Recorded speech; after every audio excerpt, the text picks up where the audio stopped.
they had to pay, but you had to sign up for the service. And if you don't, and they had that a lot. All right, I'm going to call to order our regular meeting for Rose Valley Borough Council for the month of June 2025. First is Pledge of Allegiance. I pledge allegiance to the flag of the United States of America and to the republic for which it stands, one nation, under God, indivisible, with liberty and justice for all. So first on the agenda is approval of the minutes. The agenda says it's May 8th meeting. It's actually May 14th, which is the correct date on the minutes. Paula sent these around earlier. I don't know if anybody had any comments or corrections. I gave everyone a new one. This was the one as of today, With Leonard's comments? with Leonard's comment. Leonard's one change. Yeah, I was wisely corrected by Roger Latham that when I referenced a buttonwood tree, it was a basswood tree, and that was circulated across the community, and that should be fixed. Anyway, that I asked. It was fixed. Okay. It's fixed. Okay. And I have one little edit. All right, well then, say your correction. What is your correction? In the discussion on the fourth item at the planning commission meeting, it says you're not allowed to build structures on very steep slopes within 300 feet over the creek. It should add, except within 50 feet of an existing occupied structure. Where is this? In the plan. Fourth item. Oh, okay, thank you. Any other comments or corrections? Is there a motion to approve the minutes as amended? Is there a second? Second. All in favor of approving the minutes? Aye. Aye. Any opposed? That carries 6-0. That takes us to public comment.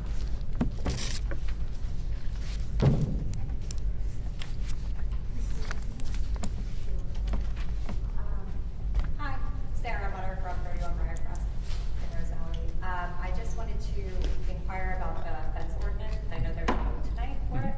So we are wondering, there's several of us wondering what it entails. And like we looked on the website to see it published, and it's possible that I just completely missed it. I don't know how to find it. To see what it says, just prior to the vote, just wanted to know what it said. Well, so it wouldn't be posted on the website until it's approved by council. That's why it's not on the website. Oh, okay. But it was advertised, and somewhere in here I have a copy. You can look through this if you'd like. Thank you very much. It's pretty short and sweet. Awesome. Thanks, I appreciate it. Any other public comment? All right. Can I suggest for the future that we do publish notice of our proposed ordinances on our borough website, please? Sure. And can I get a unanimous consent for that? Because I think that should be done for the community. I'm not sure we can publish something that's not approved. We did it for the Worcester ordinance, and it seems to me it's a good practice for the community to get every opportunity to know what's in any proposed ordinance. So we advertise it, and the advertisement says it's available for review at borough office? Correct. So then I don't see why we wouldn't put it on the borough website as well. Exactly. And I think I saw everyone's head nodding, so I think that's the consensus you're seeking. Thank you. I guess one last public comment, and forgive my ignorance because I've only been to one of these meetings before. So with the process of implementing a new Ma'am, would you mind? I can't hear. I can stand up. I just can't hear you. Megan Ferris, I live in the Todd Gordon development, neighbors with Sarah. So forgive my ignorance, second time attendee here. With the process of implementing a new ordinance, how does that, just really high level frame, how does that work? You present a draft of an ordinance that the whole council agrees upon, and then it's presented, it sounds like verbally in a council meeting, and it's also digitally offered? Like, how does that work? And then how do we get a chance to review it and give feedback? Yep, so we discussed drafts over several months here. last month, we got to the point where we had a draft, which is what's in your hand now, that council was comfortable recommending for approval, and so then it has to go get advertised. So we authorized advertising it in a newspaper and making it available for public review at the borough's offices here. And then once that process is played out, once it's been published and enough time has passed, which gets us to tonight, we can adopt it. And then once it's been adopted, any new fences built in the borough have to comply with that ordinance. That makes sense to me. My one comment would be that, and I don't speak for everyone in Tom Warren, I can only speak to maybe the 20 people that we've been in contact with. None of us had seen the fence ordinance, and we were pretty interested in seeing it before it was voted. So I can speak for them in that they would be very frustrated if an ordinance was voted upon and implemented tonight when they never got a chance to look at it.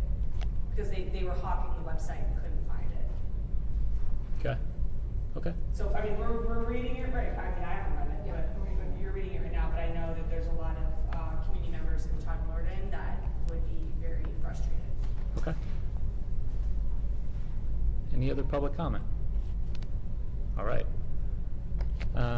Should we go out of order since we have guests here perhaps and do public safety now? Cheryl, do you Okay. mind? No, that's fine. All of the public safety, or should we just cut to the guest? Well, we might as well just do all of it because the first couple are quick. Okay. You see, you have attached the police and fire reports. There were 5 fires, alarms reported for the school and one at the museum last month. There were 4 issues reported to the police. 2 of them were roadkill, just saying, and there was a patrol check and a false alarm. For the traffic, that actually has a little discussion. You have the single operating traffic camera report. It was actually a pretty good month with the majority of traffic below 45, in the 40s, and only 2 or 3 outliers. We've had months where we had as many as 8 or 9 over 55 or 60 miles an hour. So to be at 2 and 3 respectively, this is pretty good. Regarding the second camera, which is operational but not reporting, I talked to All Traffic Solutions, and they had given us a quote for $1,500 per year per device for warranty and software. All we want is the reports. So I talked to the sales rep and said, this is too much money, what could we have? We just want a monthly report. And he said that they don't offer anything a la carte, and that instead of the premium package, he could lower it to $1,100 a device, which I still think is too much. So my suggestion is that we get the information that we have off of the existing camera, for which we are not paying. I mean, it just seems to work. That we get the benefit of having 2 speed reporting devices for feedback from, to motorists about how fast they are going, and whatever deterrent or knowledge that they get from that, I think is only a benefit. And I will look at the only other solution, and I'm not sure what the frequency would be, but perhaps quarterly, certainly once a year, we can physically download information from the device. But it's somewhat involved. You have to get there and plug a USB, kind of a ladder involved in order to get the best reports. And I don't have the hardware to do this easily, so I can't make a promise to do it soon. I don't feel that this is an issue for the borough. So having said that, I told him we weren't moving forward with any of his proposals. I think that makes sense to me. I'd be curious, we do still get the reports from the one device. Just this week, we posted the new 30-mile-an-hour speed limit signs, and I'd be curious to see what effect, if hopefully big, any, has on the So speed. if it just brings them all down. If it brings it down 5 miles an hour, that would be fantastic. That would be great. Well, I'll take a look at that. We'll have I'll get some numbers so we can kind of see it rolling before and rolling after. Yeah. And there's seasonal differences too, so it's not exactly apples and apples, but, And I don't think we need monthly data. I think quarterly is fine. okay, thank you.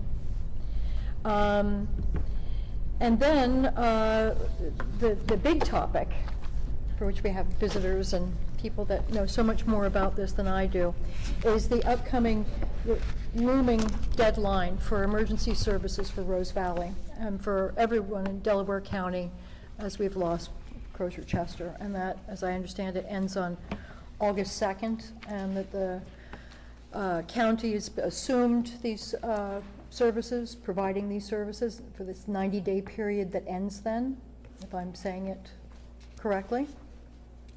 I'm looking at Mr. Hale. Yes. Yeah.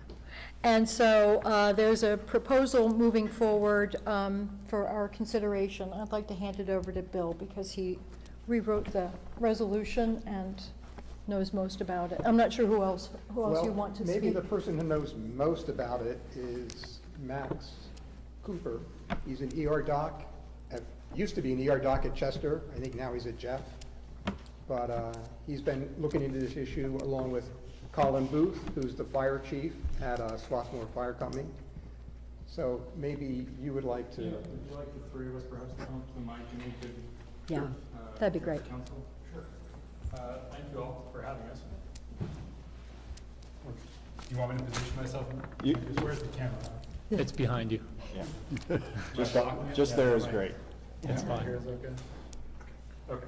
You guys can just, barbershop quartet it around the thing. I'll play to the crowd. So yes, thank you for the introduction and thank you for having us. So by way of introduction, yes, I'm Dr. Max Cooper. I'm an ER doctor until very recently at Crozier. I'm also your fellow elected. I'm the first ward commissioner in Nether Providence, which is why I've been so involved in this process. I kind of understand emergency services both professionally and kind of operationally. And on the other side of things, I've sat where you sat and figured out budgets and how to support different projects. And I'm very happy to be joined by, as you mentioned, Colin Booth, the fire chief in Swarthmore, as well as Kristen Seymour, one of the council members in Swarthmore as well. And we've been working together with Bill and with other electeds representing Rutledge as well as Morton to try to figure out how we could kind of collectively as a central Delco region meet this moment. So when people think of the closure of Crozier, I think they're rightly focusing on the closure of the acute care hospital services, the trauma care, the labor and delivery, the burn unit, things like that. But they also have historically provided 50 to 60% of our EMS capacity throughout our county, with a significant part of that being something called ALS, or the Advanced Life Support coverage, which is a certain kind of advanced techniques, a paramedic that can restart hearts with electricity or put a patient on a breathing device. Kind of difficult skills to come by and very necessary skills when you have a sick person. And historically, they have had kind of ALS coverage in the southern part of Nether Providence. They've covered because of your proximity to Crozier, Rose Valley, as well as Rutledge, Morton, and Swarthmore. And so when they closed, all of these 5 municipalities began to accelerate some conversations on how do we replace that ALS, that advanced life support part of what we're losing in our region. And one of the proposals that came of these conversations is upfitting 2 of Swarthmore Fire Protective Company's BLS units, upfitting one of them into an ALS unit to replace the kind of capacity that was lost by Crozier's closure. There are a few other options that we reviewed. So we considered the possibility of paying an outside contractor, which we looked at 2. One of them was VMSC, which you may have seen in the news. Some of the other municipalities have signed contracts with that organization. Another company that we looked at is signing with Narberth, which is another company that some municipalities have signed with. They operate using kind of an administrative and operational function called a chase car. which you may have heard about. Essentially, it's a paramedic in an SUV with some specialized equipment, but no ability to transport a patient, right? No more than, tossing someone in the back of an escalator or something like that. And that provides some flexibility because it can go from, a patient to a patient to a patient very quickly, but without the ability to transport, it doesn't have as much collections revenue potential as the alternative model, which is what we're proposing, which is something called a mobile ICU or a MICU ALS ambulance. That looks like your classic ambulance, just like a BLS ambulance, but it has additional equipment inside it, and the people that staff it have additional training to provide that advanced level of service. And because the kind of billing and revenue associated with EMS are oftentimes, or Fire Chief Booth can talk about this more, but the billing of it is based on which unit transports the patient. This kind of mechanism provides better kind of recurring revenue, and so it will offset costs, we believe, in years kind of 2, 3, 4, and onward, better than the chase car model, which is what the contractors at BMSC and Norbert propose. So, in summary, what we're proposing to do is take one of the 2 BLS ambulances at Swarthmore, upfit it into this mobile ICU ALS capable unit, and distribute the costs of this upfitting and upstaffing amongst the 5 municipalities in our region that were primarily affected by the loss of Croger's ALS capacity. And so it's Swarthmore, Nether, Rose Valley, Rutledge, and Morton. And when we were trying to figure out what the appropriate kind of distribution of these additional costs are, we felt like it was fair to look at the relative volume of EMS calls that came from these municipalities. And so we got data from the county, and we saw Nether had so many calls in the southern part of Nether, but the northern part of Nether is primarily responded to by media firing. So we looked at the number of calls in southern Nether as well as all the other municipalities. We use those to build kind of relative ratios of support, and those are the numbers that you may have seen shared with you in email or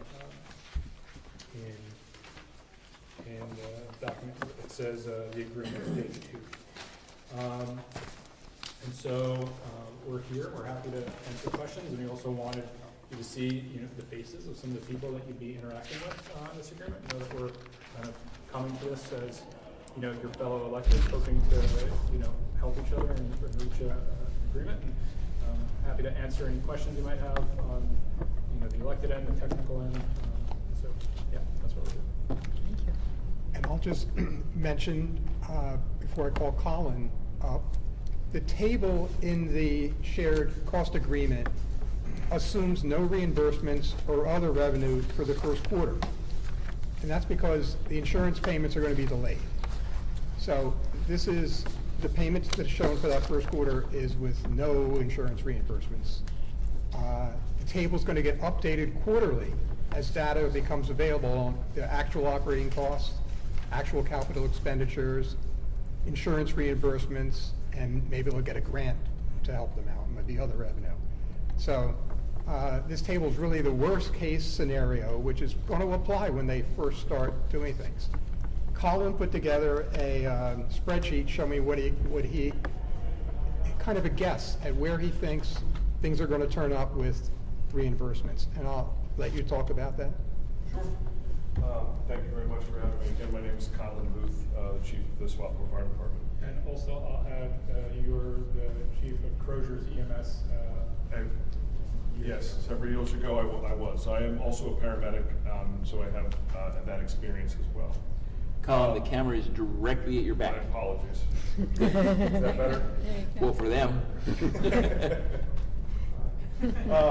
So what we identified is, as Max mentioned, and as Bill mentioned, we looked at real data from 2024 to develop the percentage of usage by municipality. We also took real data from what Swarthmore currently gets reimbursed by insurance based on the calls that we attend to. And we identified what we perceive to be the billable calls in 2025 based on real data from 2024. And we took our average reimbursement per trip, and we also identified through our billing agent that the first 90-day of collections, within the first 90-day of collections of an incident, we obtain 54% of insurance reimbursement. So we identified what that percentage would be, which is a quarterly collection rate, and we identified what we believe to be the total quarterly cost to the municipalities, and we subtracted what we anticipate the quarterly collection to be. And again, we were conservative in our numbers purposefully because we don't want there to be an undue burden on municipalities, but we also don't want to not have the operating funds to ensure that we have ALS services available for all the municipalities that agree to this program. So I don't know if everyone has a copy of this table, but for example, we anticipate the annual cost to Rose Valley to be a maximum of $22,724. We extrapolated that through our salary for paramedics, paramedic supervisor, EMTs, medical direction, training, supplies, equipment. So we took all of those costs and then we distributed that across. Based on what we anticipate collections to be using conservative numbers, we anticipate that the quarterly, the annual projected cost would be more in the realm of $6,500 after reimbursements. Bill and I have been discussing this, as Max and Kristen as well, and we weren't able to necessarily effectively put this table into the agreement because these can fluctuate, but we want you to understand what the anticipated cost sharing model would be. And what we would look to do is, as Bill said, we would look at this on a regular basis, and then quarterly we would identify what arguably the quarterly bill to Rose Valley would be $5,600. We would offset that with whatever revenues came in from insurance, and then we would reissue an updated bill of a lesser amount. That is the anticipated process to go forward with this plan. Bill, did I miss anything, or is there anything I should touch on? I think you said it well, and I'll just mention that the anticipated cost with reimbursement is like a third of the cost without reimbursement. Correct.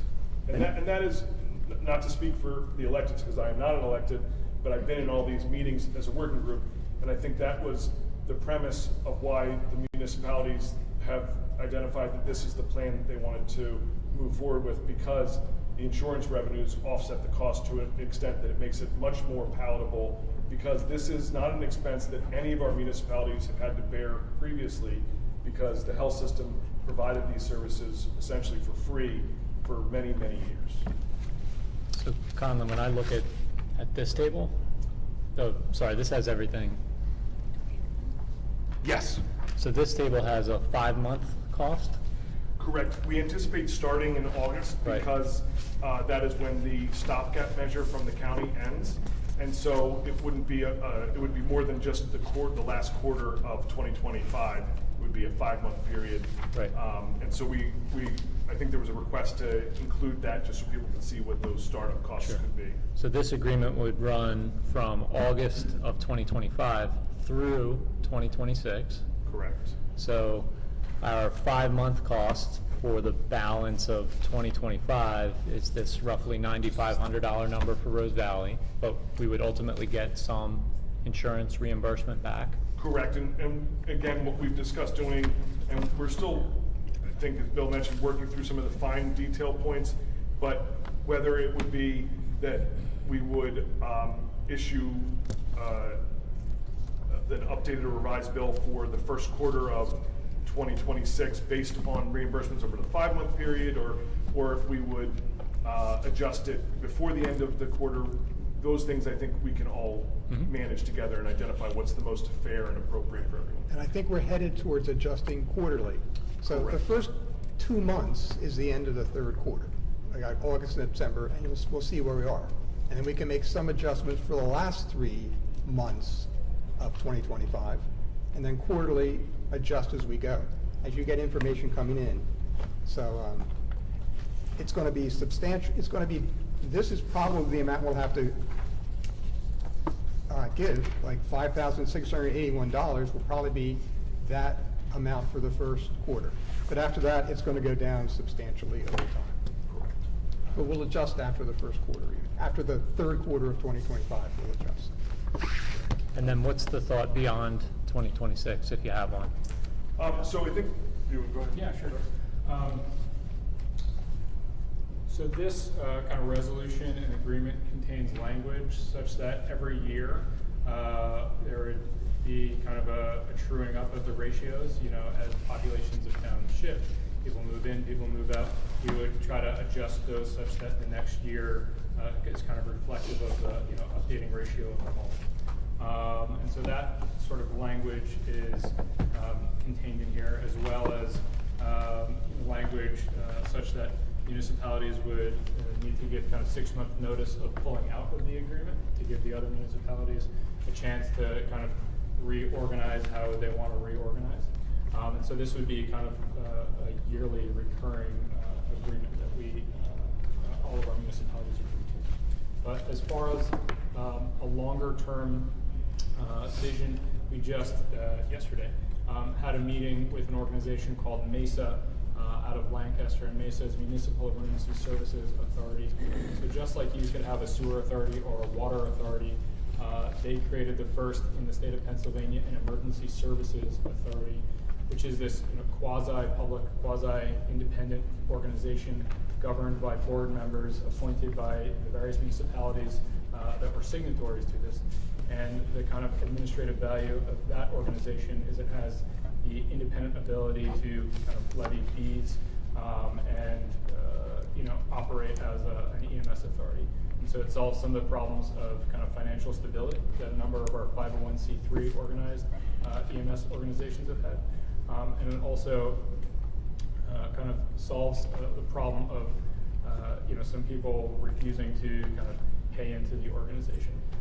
And so it solves a number of the administrative challenges that we've historically had in the realm of EMS, while giving the ability for kind of public supervision by this board appointed by elected officials. So it was a really positive and interesting meeting that we had yesterday by Zoom. I'm happy to make their PowerPoint as well as a video recording of that meeting available to anyone in your council that would like. There are a number of details discussed and kind of questions answered. But I think long-term, that's an administrative structure that makes a lot of sense for me. And I think that also provides a mechanism for potential future growth. You know, there's 5 municipalities listed in this agreement, Rose Valley, and the other Swarthmore, Rutledge, and Morton. I think if we have success, and if this authority structure is considered and enacted, then, you know, perhaps other municipalities will want to join into this. And there's the potential for organic growth until it essentially could become a de facto countywide EMS. I think as it grows, you get kind of access to economies of scale and bargaining power such that costs could be driven down. Some other large EMS agencies, for example, have been able to negotiate directly with insurance companies for more favorable kind of reimbursement mechanisms. So right now, for example, if someone were to call 911 and need an ambulance, what would likely happen is the insurance company of that patient would write a check directly to that patient, who would then need to write a check to the EMS agency. And as an EMS agency, many have found that people are writing those checks to the EMS agency, they're just pocketing them. And so by assigning these preferred provider agreements from EMS agency to insurance company, they're able to have the insurance company directly send a check to the EMS agency. And so that provides for more stable reimbursements, but the insurance companies are only really willing to do that when these companies scale. So there's a lot of kind of financial and administrative advantages to having larger organizations, in addition to the kind of operational advantages of you know, having a stable enough company that you can be assured that when your loved one calls 911, somebody will show up. So you know, I view growth as really the solution to stability and cost across EMS systems, and I think this resolution is the first step. Creating an authority is a second step, and kind of growing that authority will ultimately be the kind of final step. So that's kind of my take So on it. one more question from me. So it's 5 municipalities listed. I know you all just drove straight here from Morton, which I appreciate. And they're considering the agreement. My understanding is Nether's adopted it? So Nether has not adopted it. We'll be discussing it at tomorrow's meeting. Is it Swarthmore that adopted it? Swarthmore adopted it. Swarthmore adopted it. I anticipate Nether adopting it, but our meeting's tomorrow, we'll see. I've had many positive private conversations with our various elected officials.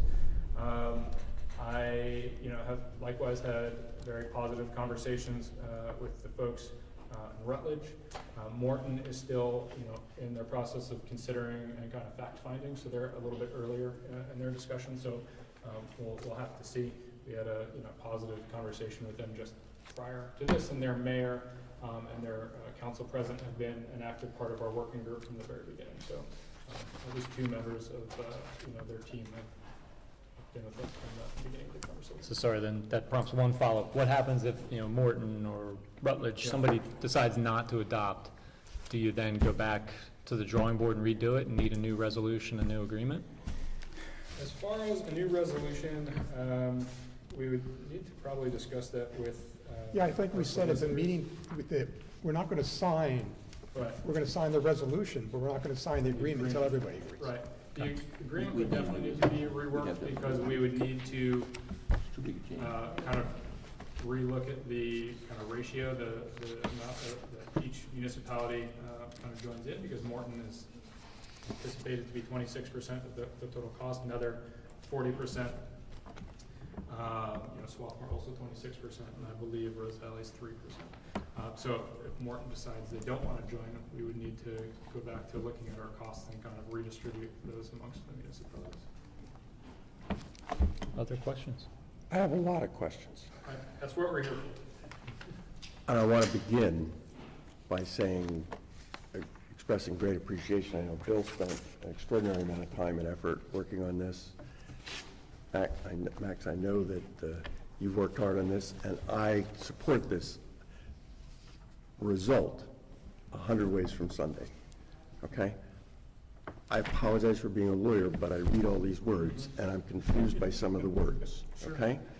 So let me just go through my shopping list. Sure. Right. First of all, I understand that this agreement does not provide for does not reference the reimbursements. That's clear. So this is a gross expense as to which we anticipate a substantial offset from insurance payments, reimbursements. And maybe I read the first one very carefully. The next one was just handed to me before, so I may miss this. But the premise of this agreement is it's through December 31 of 2026. Is there language in this proposed agreement that references the right to reimbursement during the term of this agreement, or for the services, I should say, provided during this agreement? So we identified that as a concern because there were multiple iterations of this, as you mentioned. And in the first iteration, we definitely saw that language. It seems not to be in this version. We're working to add, there is an added component to it. And then we also sent an email tonight to the solicitors that were helping to draft it to mention to them that we wanted to make sure and shore up that language to ensure that it's clear that we will have a reimbursement process. I can't walk and chew gum. Like, I listen to you and I can't read at the same time. So what are you sharing with me? So on paragraph 1, 2, 3, paragraph 5, about halfway through, and we were updating language at the working meeting just earlier today. So this is the agreement that. Yeah, I apologize for interrupting. Whereas clauses don't make any difference to me. It's in Whereas paragraph clauses are 1. not part of the agreement. It's also in paragraph 1, Okay, that's what I need. where the sentence right before the table says the table will be updated quarterly as data on actual operating costs, capital expenditures, reimbursements. Thank you. Other revenue. That I missed. Okay. Well, it's just, Appreciate that. you just put in there within the last hour. So Okay, that's why I said I missed it. Okay. Absolutely. I'm not interested in the whereas clauses. Totally Because they're not part of the deal. Yep. So that's the sentence that's very useful to me. Yep, and I apologize for not being clear. We've been updating the document, every Wednesday based on feedback from the various municipalities and fire, so it's been a bit of a evolving document. My view is there may be some additional small edits, but they would, I guess, be non-substantial kind of, edits as we kind of finalize language to get in front of all this. All good. Yep. I just, let me read the sentence now. Sure.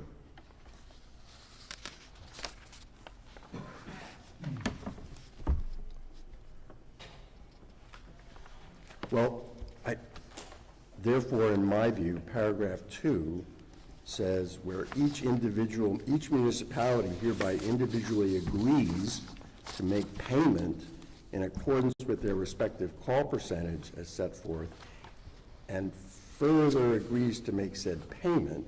So it's the percentage that we're agreeing to. And the first quarter. I understand that. So I guess what I'm saying is, in accordance with their respective call percentage, that, I get that, all right. So that has nothing to do with the actual money, because the money is going to be changed as the result of reimbursements that are updated. Correct. So the payment is going to be based only on the percentage, not on these numbers. The ratio of payments will be based on the call percentage, but the total amount of payment will be also influenced by the amount of revenue that's been generated from the billing side of things. And so the revenues will be shared. The call percentage, though, will be updated once a year, and the reimbursements will be recalculated each quarter for billing. Yes. And so every year we'll re-agree On the to this percentage. agreement, Yeah. based on the new kind of call percentage. So it'll look back a year, what were the actual call percentages, over the summer as we're anticipating going into budget season, we'll have the relative call percentage. Rose Valley will be 4% this year, 3% this year, 2%, as Right. these things evolve and change. Otherwise, another Swarthmore, all of them will go up and down a little bit based on, the updated yearly call data. And then quarterly, the amount that you pay will be, based on, 1/4 of your anticipated yearly, less the amount of reimbursements. Okay, thank you. That's good.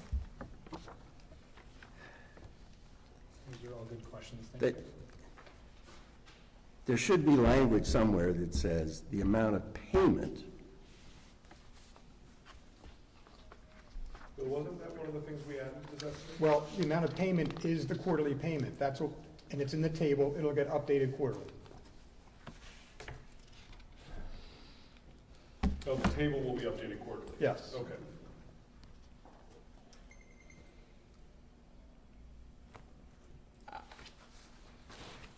I need more time to think about this, because to my mind, you should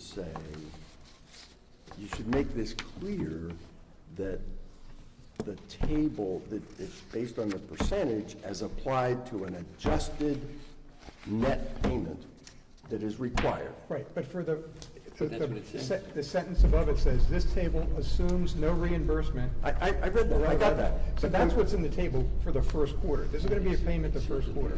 After that, it's going to be adjusted. It's going to be a lot lower as we go down. Right, I'm saying that somewhere later in the agreement, after paragraph 1, it should make clear that we're going to pay less Well, because of that adjustment. It says in paragraph, on page 2, paragraph number 1 above the table, the last sentence, I read that, Guy. the table will be updated. I understand that, but. But does that answer your question? No, it doesn't, because the punchline is how much we have to pay. And just updating the table, and does the update work retroactively? Does the update apply? Going forward. Well, we're gonna get reimbursements for the first 5 months too. Well, for the first quarter of those 5 months, which will be August and September, we're going to this will be the quarterly payment, prorated for 2 months. Right, but. And then it'll be adjusted at the beginning of September, for October, November, December.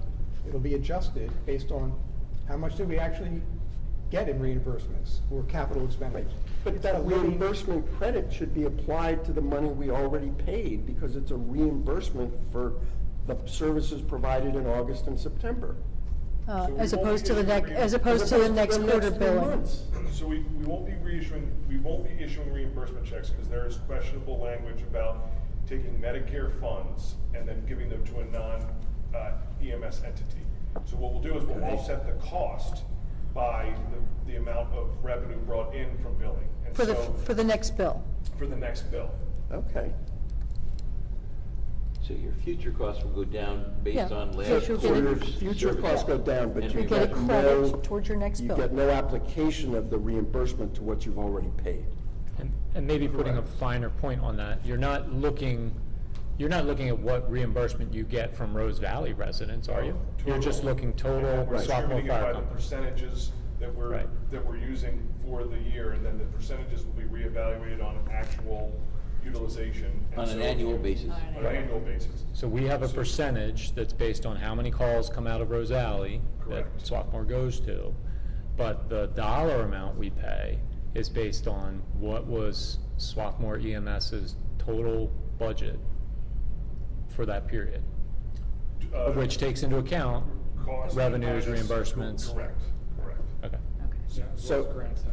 Okay. And it eliminates the problem you're talking about, Colin, with Medicare being concerned about you giving money back Correct. to Right. people for those payments, because you can't. Correct. Oh, okay. I'm good with that. Doesn't say that with sufficient clarity for my purposes, but I'm in favor of the result.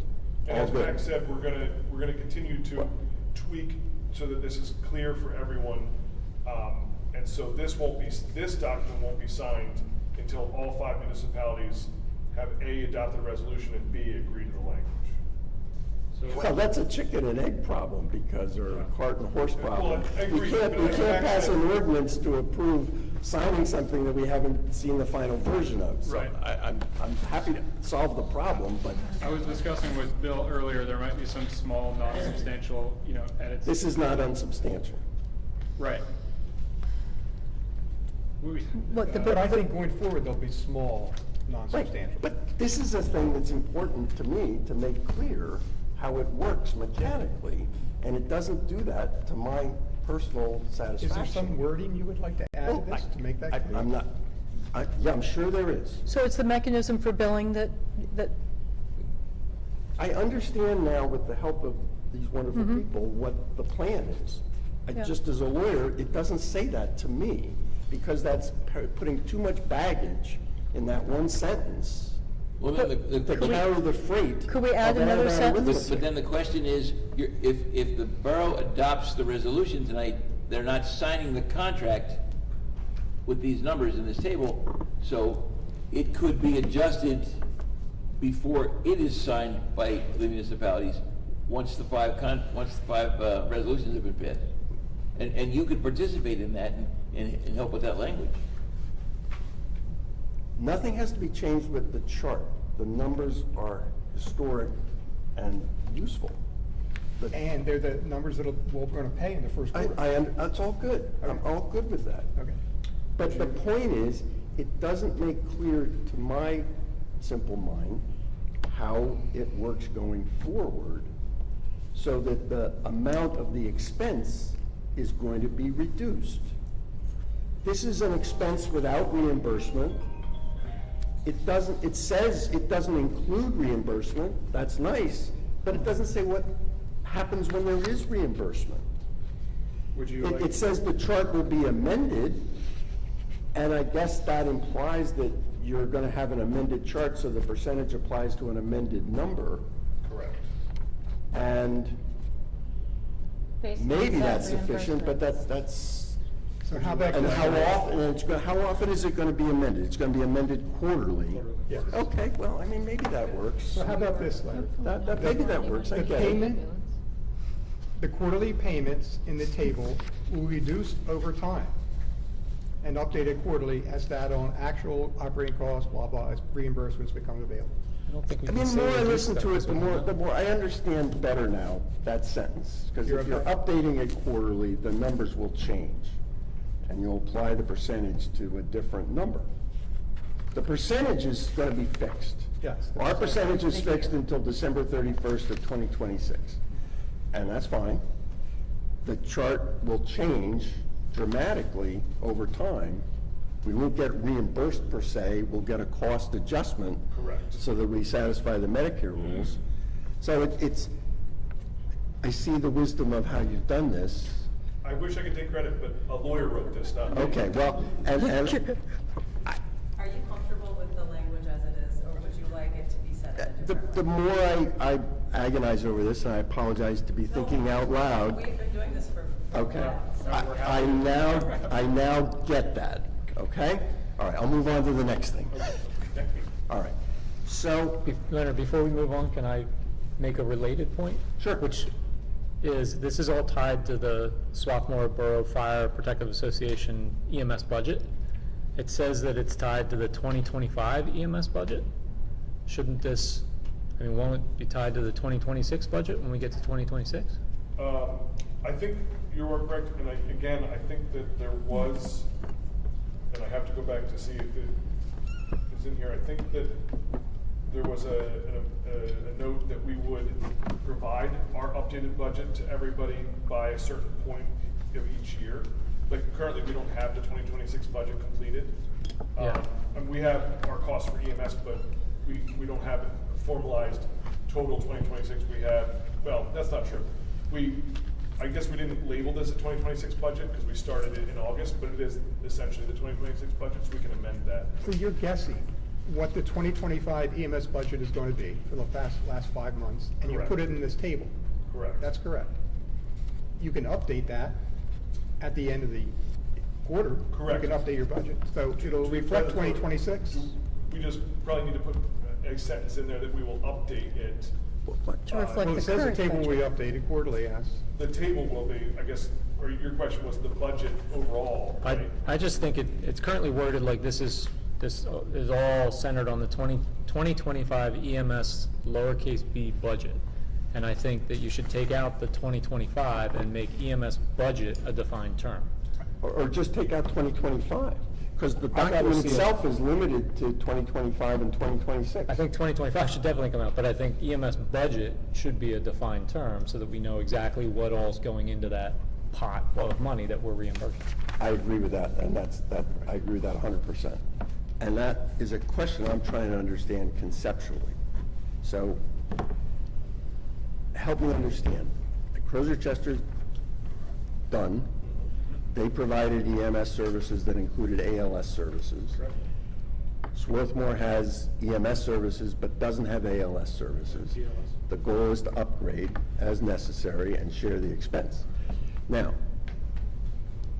is the premise that the other 4 boroughs and other 4 municipalities are now going to pay for the incremental cost of going from EMS to ALS? Does Swarthmore serve these boroughs now for EMS services? So Swarthmore currently serves Swarthmore, Morton, Rutledge, and a piece of Nether. We've done mutual aid, which is, I don't want to get ahead of myself. Everyone understands mutual aid concepts? No. So within our region, mutual aid is when an asset is not available in emergency services, another takes its place automatically as designated either by the municipal leadership or the fire department leadership within that area.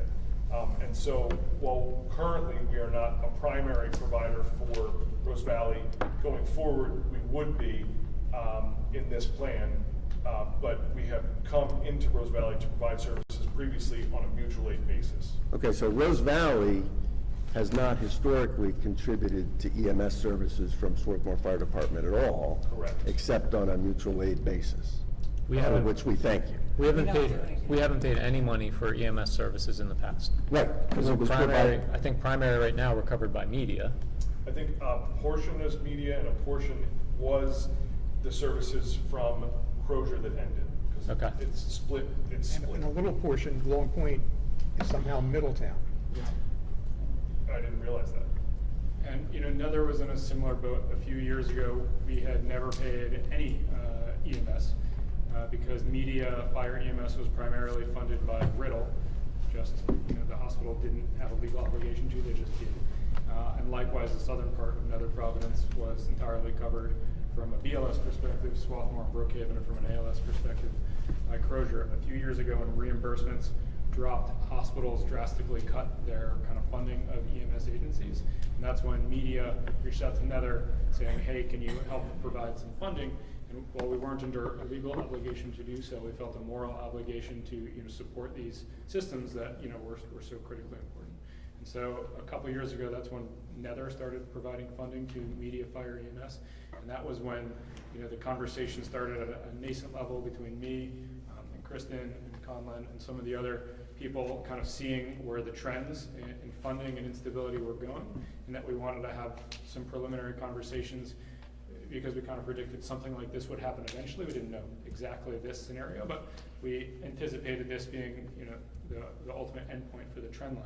And that's how these conversations got started a few years ago. That's where we picked them up a few months ago when Crozier closed. So the premise here is that even though Swarthmore, Morton, and Rutledge, and maybe some parts of Nether Providence were in the sort of service area of Swarthmore, and that expense Rose Valley wasn't paying, but now everybody's going to pitch in for the whole cost of the EMS service. Correct, and to be clear, previously, no one pitched in except for Swarthmore Borough.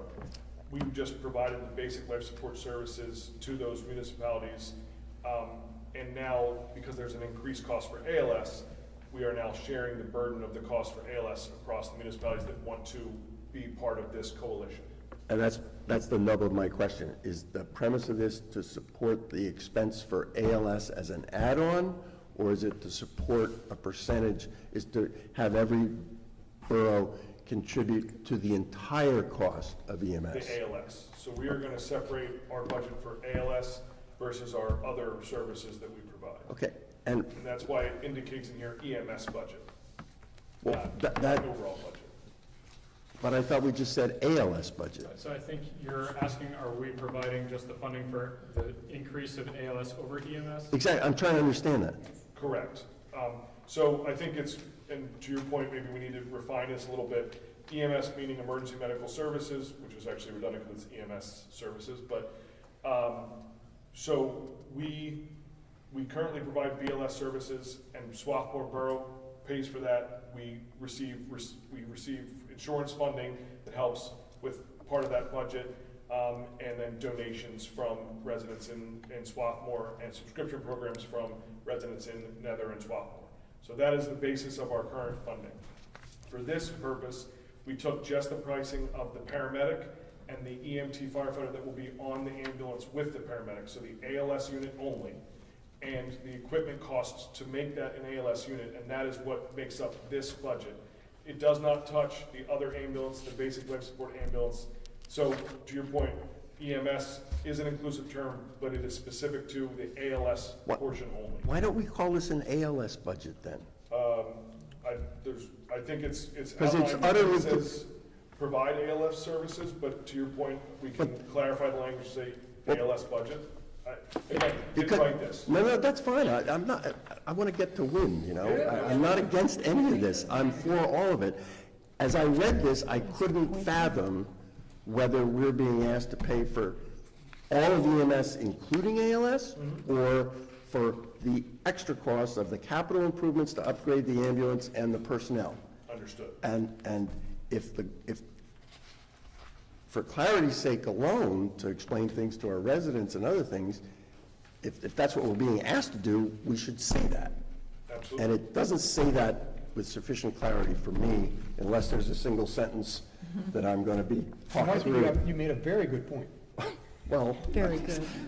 rare, but, and I mean, oftentimes I change my mind, as we all know. Sorry, You're just- not a fan of the where, no, I apologize, go ahead. Oh, I just wanted to follow up real quick on something that you had said. So the 88,379 under equipment and operations, that's your sort of capital expenditure on for the upgrades. That was a So- question that I had, I didn't see anything sort of called out for capital. Gotcha. So that's what we anticipate annually. Okay. For supplies and medical direction and training. The initial outlay to outfit is somewhere in the realm of $18,000 to $22,000. Okay. That does not include a yearly fee of $43,379 that is over 5 years. So that is broken up across the municipalities within the overall budget, and that is for cardiac monitors that we have to purchase. The rest of the supplies are fairly nominal, medications as well, but the new cardiac monitors that paramedics must use is the higher expense. Okay, so, but those capital expenses are sort of wrapped into what you've got here, that's not like a whole separate number? Correct. Okay, thanks. So I know I said I'm not a fan of whereas clauses in terms of what the deal is, but once I understand the deal, I like to have the whereas clauses be harmonious. So, Okay. 1, 2, 3, 4, 5, number 6, and I don't know if this helps or does not help, is the fire company anticipates making certain necessary capital expenditures in 2025 in order to provide advanced life support services to the municipalities. Now, I got that, but what I couldn't understand is where's the labor cost? Gotcha. So, And you they're all have- blurred, but I never saw this budget. I'm looking at the agreement. okay. So I that- think, we didn't put. That's not in the agreement. Correct. So The total cost is in the agreement, not the work table. Do you need the work table in the agreement, is it, I guess what I'm asking? No, I think we just No. need to fix the defined terms again, Right. to make it clear that when we're talking What's EMS included. services, we're talking about ALS. Right, and we're talking about both capital improvements for ALS services and personnel expense for ALS services. Yeah, operating. And that's fine. It just doesn't say that sufficiently for me. Okay. And just for clarity, right now, how many ambulances do you run? 2. And after this, you'll run an EMS and an ALS ambulance.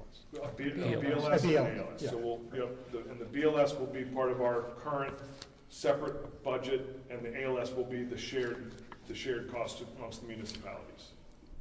Gently and cheerfully, this should be an ALS agreement, Okay. period. Just for terminological clarity, because they get blurred. And EMS as a phrase covers both, Correct. so that's not good. Understood. I mean, I'm not talking morally not No, good. no, I It's understand. like clarity not good, for me. Understood. Okay. So every time it says EMS budget, we're going to change it to ALS budget? Sounds good. correct. And I think we should say something about personnel costs as well as capital costs. Well, operating cost is personal. Okay, well, fair, As long as we okay. define ALS budget. Yeah, exactly. So should we define ALS budget shall be defined as including operational costs, capital expenditures, insurance reimbursements, and other revenues such as grants? Can you say that again? The ALS budget shall be defined as including operational costs, Yep. capital expenditures, insurance reimbursements. I would say reimbursements, not just insurance. Okay, It's- reimbursements. That would also include self-pay, which is people paying because they don't have insurance. And I would make it clear that those are offsets. So I would say, it shall include operational costs, including personnel expenses and whatever, and capital expenses as offset by reimbursements and other revenue. Who's the lead attorney on this, to whom all comments go to be? I'll be blunt, I think that's probably some of the confusion because Yeah. there's been a couple different working on it. I think the initial draft was made by Carl Carl. Ewald, and then Bob Scott had assisted as well. Okay, because we're coming up with some, proposed language Yeah. or wording, and, it needs to be shared between the Yeah. five and to have some consensus. Carl, myself, and Conlon at the end of the working meeting where we briefly overlapped, kind of agreed to have a meeting where we go through everything line by line with all of the kind of Right. proposed alterations. Put them all and together. Bring it all together into one final doc that we then share back out. Okay. So everything that you're writing down, please, provide us and we can review, and if you're wanting to join that, you're certainly welcome to. And then it's my understanding once all of this is passed, Bill Webb, our borough manager, said that we'll go around to each borough and have you guys sign that agreement. So we will include all of them. Agreed. Help me understand, the payments by each of the boroughs, other than Swarthmore, get paid to Swarthmore Borough. So as it was explained to us by. That's a question. Yeah, correct. As it was explained to us by Carl, it is an intermunicipal agreement, and so the payments must go to another municipal entity, not a non-governmental entity, which is what Swarthmore Fire Department is. Perfect, okay, useful to know. And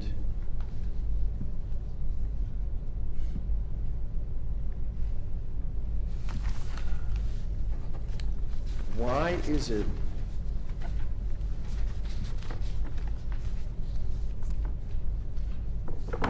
in paragraph number 9, that there's a reference to appropriations shall be made by and through Swarthmore, through. I think that's a reference to the fact that municipalities are paying Swarthmore, and that Swarthmore is making. So that's the payments. through, that's the Right. through.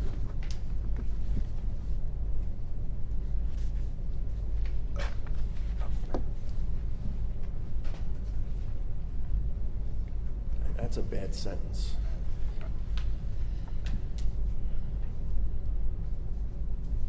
Should it say by or through? I mean, Swarthmore pays its own, everybody else pays through Swarthmore. Right. Yeah, that's why I think why it's and. Right, because Swarthmore's paying the fire protective service, and then we're paying Swarthmore, and then they're putting Well- it through.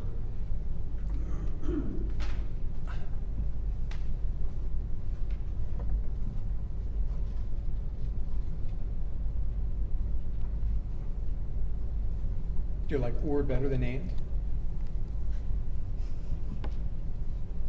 Legally, they mean the same thing. This is why I'm a doctor. I beg your pardon? I said, this is why I became a doctor. So when your doctor tells you your diagnosis and he writes or instead of and?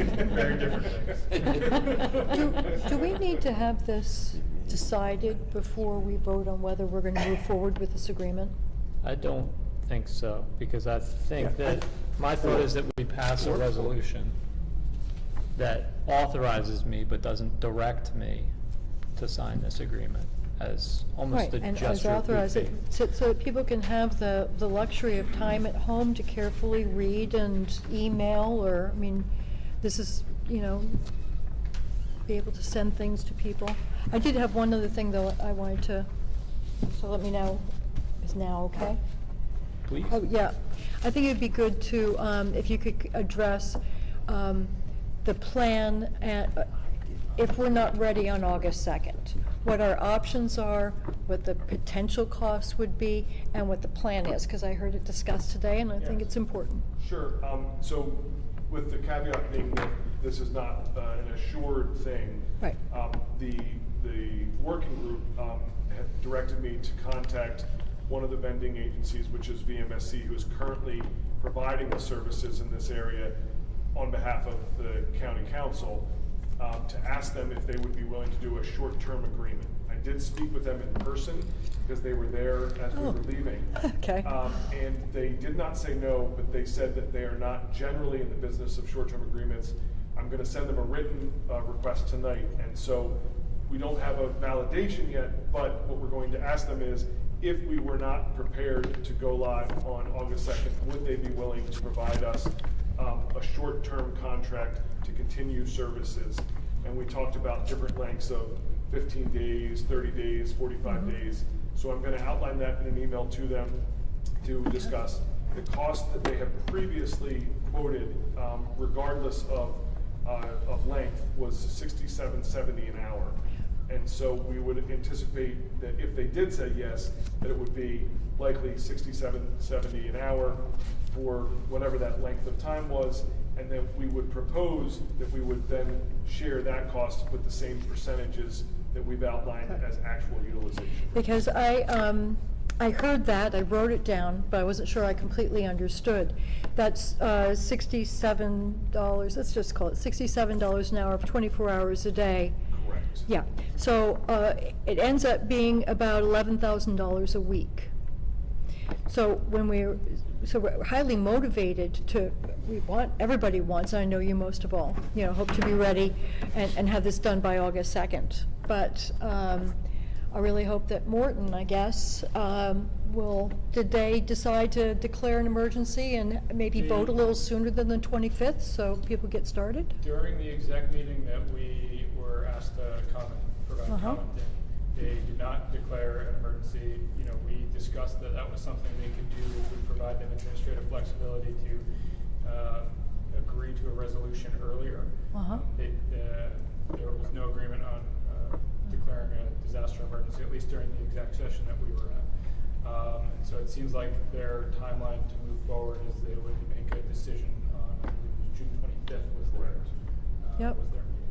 And they're aware that it's going to be $11,000 a week. And And so we specifically discussed that, we believe the timeline to kind of like operationalize this is a 30 to 45 day Yeah. timeline, which is why we're targeting mid-June to be active on that 91st day of August 2nd. So they're aware of that. Okay. That was my question. I mean, the carrot is that it will be solved, but also the stick is that it's Right. going to be expensive for any amount of time that it's not. Right, it's gonna be inexpensive for an amount of time, and whether or not, we distribute the costs of the kind of the MSC contract equally amongst us, or we distribute the costs of, what we'll call the Swarthmore plan amongst us. Yeah. It's gonna be theoretically cost distributed amongst all of us. But a lesser cost if we get the Swarthmore plan going. Doctor, using the only medical term I understand, Yes? would you agree that this is sort of a Band-Aid? And at some point, there's going to have to be a larger scale to this whole ALS operation, that we're not going to be able to function at this level for an indeterminate period of time based on, I've talked to a couple people at the county level, I've talked to a couple people at the state level. I don't know what the answer is, nor do they, but the concept seems to be that this is essential now for these 5 municipalities. We are in serious trouble looking at the age of all of our home towns, but we're not going to be able to sustain this in the long run with costs being what they are and are going to be in the future. There has to be something changed at least at a county level, if not at a state level. Yes, I think all of those things are true. I think this is really a good first step, and I hope it's not the last step. You can call it a Band-Aid if you want. I can call it Band-Aids are good sometimes. They're better than no Band-Aids. I think the reason we chose to go in this route is because there's an external time constraint We that's have to. standing us up this We have operation. to. And more complicated kind of administrative structures like an authority, which have a lot of value to them, are just too lengthy, administratively cumbersome to stand up in the short time frame we have. All we need to have is somebody die because we don't have such an agreement. So this gets, ambulances and paramedics to patient doors fastest, which is why we're looking at this. I think the authority structure that we talked about earlier provides better mechanisms for public input. I think it provides better mechanisms for long-term financial stability. I think it provides better mechanisms for just kind of administrative oversight. There's, I think, a lot of value to it. And in the conversation that we had with community yesterday, they had mentioned there have been discussions about a lawsuit that people heard Mesa was involved in, and they were concerned what that meant. But in our conversation with Mesa last night, the lawsuit was not about whether or not they had the legal right to exist as an emergency services authority. The lawsuit was they have been challenged their right to exist, even though it's not specifically defined in the authority's legislation. The lawsuit was they were providing a significant amount of mutual aid to non-signatory municipalities, and they sent bills to those non-signatory municipalities, and those municipalities didn't want to pay those bills, so they sued the authority and said, we're not going to pay these bills, you can't make us. So it's actually, the authority was so effective, it created a very well operationalized kind of EMS structure, such that almost all of the mutual aid in the region is coming out of the authority to other municipalities, and very, very little is going kind of into the municipalities that have that structure. So I think that is really the kind of destination administrative structure that I have in mind, and I think best allows kind of public input by a governing board, financial stability, all the things that you need to have this sort of structure. So that's where I hope we get to. But conversations like this, one municipality at a time, are a necessary precondition. I think that's the parallel path along with this so-called Band-Aid that we have here. And on that call that we had with Lancaster yesterday, they said that they would share any and all documents that we needed to help set up our authority. So I think these are two parallel paths. We can finally get to that authority where every municipality can appoint a member to that board, and we can actually have control over our ALS services, which makes me feel better to be, if I'm in a situation or a loved one is in a situation where minutes and seconds matter, I want to know that ambulance is going to show up. And I have their administrative leadership on my phone, so I can send them a text as soon as I leave the building. We're communicating closely. Can I ask one more clarifying question? I'm sorry to go back into the weeds on this, Oh, but so- we just looked at all the budget and cost numbers and clarified that that is all just for the upgrade to make one of your ambulances an ALS unit. When you did the call percentages, is that all ambulance calls? Is that BLS and ALS calls to each of these municipalities? They gave us all county data, they provided all EMS calls in all municipalities for the calendar year 2024, and then year-to-date 25, which I think we got the data a month ago. So it did include everything. So our 3% total is not because it's 3% of the ALS calls. It's 3% of the total amount of calls that occurred within the municipality. And why not do it based on the ALS calls? So 70% of the dispatch nature codes within the county are ALS. A lot of areas, even if they have a BLS dispatch, they determine that they send an ALS unit. So to the point that was made earlier, a portion of Rose Valley is served by media currently.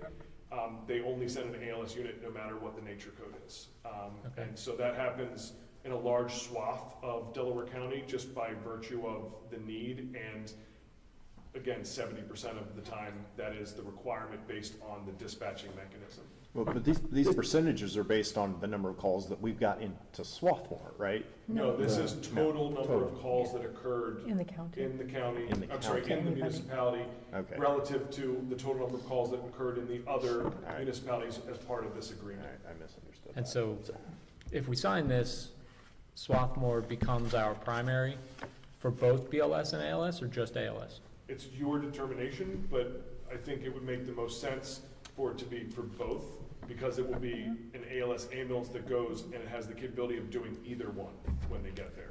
But I don't think we want to make Swarthmore our primary, because most of Rose Valley is covered by closer to median.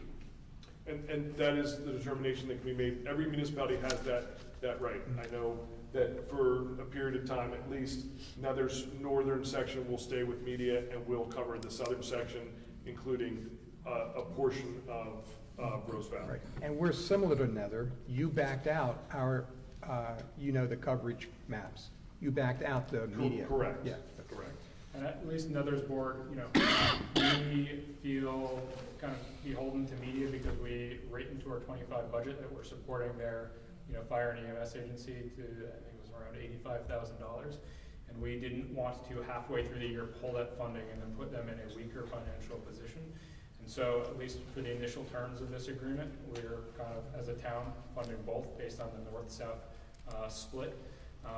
But, the conversations that we're having as a board, we really view the administrative simplicity and we're moving towards potentially, combining fire departments.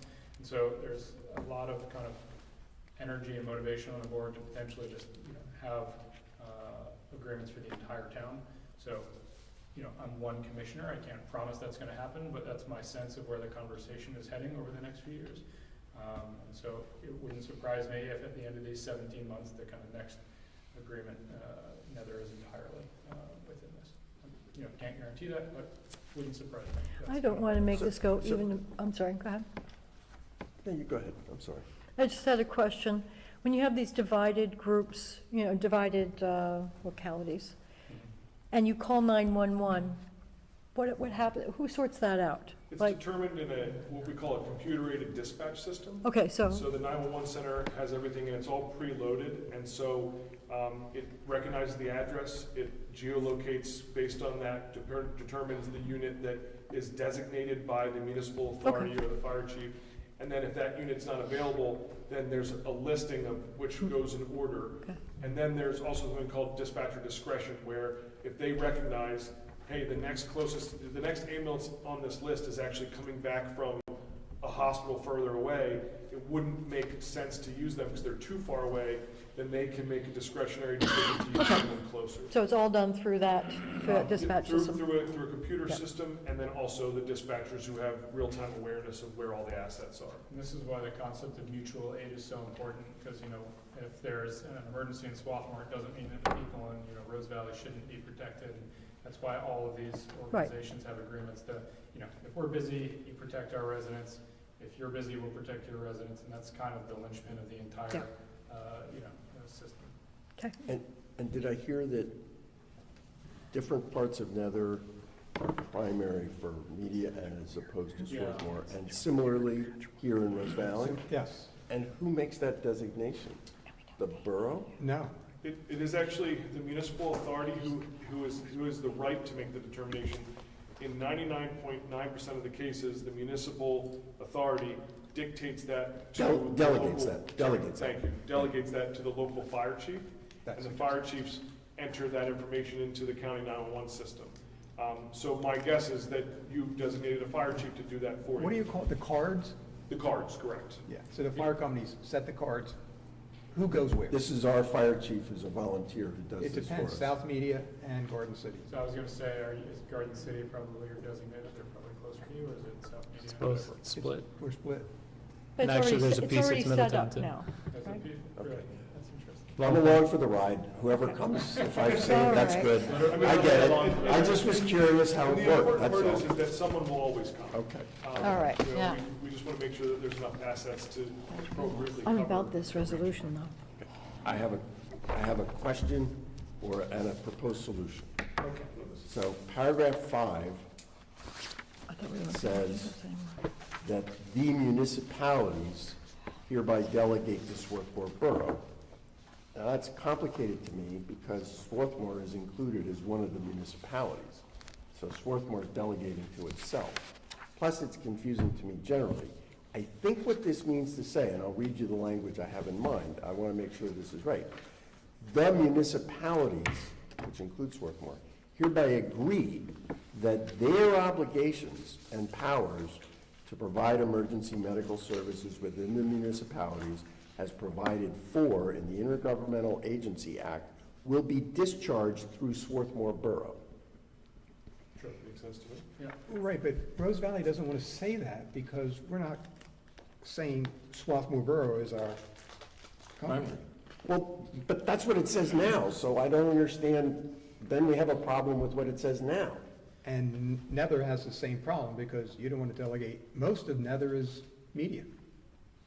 This goes back to who's primary. I mean, this is. Do we need this? Why are we changing the paragraph? language if it's gonna say the same thing? I mean, if it's gonna do the same thing. I think that language was put in there, because, you know, right now it's the legal responsibility of every municipality to provide emergency medical services. And so there, in our conversations with Carl and Bob, that they wanted to have language that said, all right, so every municipality is legally required to provide emergency medical services, and the mechanism through which non-Swarthmore municipalities will provide emergency medical services is by saying Swarthmore is providing their emergency medical services. That's not true. What do you mean? Well, like for Rose Valley, Media Amos is providing a lot of our emergency medical services. I suppose they are right now, but I think with this, I think they're going to be closest. I want the closest people to come. Are they ALS? I do. They're in. they're the exact same. How can that be consistent? How can the language here be consistent with the fire department agent So I designating think who's what? they're mutually exclusive, to my knowledge, right? So the fire chief putting in the cards in the CAD is not the authority to provide the service. My understanding of it is that that is a subset, right? So that is a function of what's needed to happen for the operational purposes. The municipalities have the legal authority to provide the services how they see fit. And that could be through multiple entities, it could be through one entity. So I understand your point, but I think that this language does not tie to the fire chief putting in the response cards. This is my interpretation, and I'm not a lawyer, just the authority of the municipality delegating for the provision of, I guess, the services as they see fit. Why don't we say, Bill, I think I'm on board, I agree with you completely. That this is complicated if we do it through another Brett, I think we service. should, Why don't we say various of their obligations? I think we should just delete the paragraph. I don't see what it really adds. We're required by state law to provide EMS services. How we do it is up to the borough. And we are entering into the agreement, so we're paying, and whatever's primary is primary. Are you saying, Bill, if we meet a requirement, if we have a requirement we meet it anyway, why put this in there? Well, we need it. And it says this is done pursuant to the Why designate the this paragraph? intergovernmental agreement. Right. So that's just saying the same thing twice. Looks like you're taking notes, so I just asked you to provide us with that. and we can- Yeah, I think all of this will come in notes to you, and I mean, this has turned into a working session.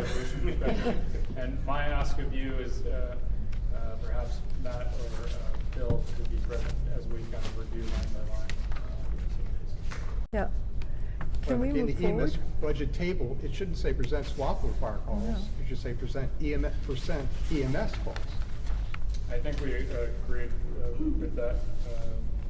I see that, yep. Which paragraph? It's not, it's the header. Yep.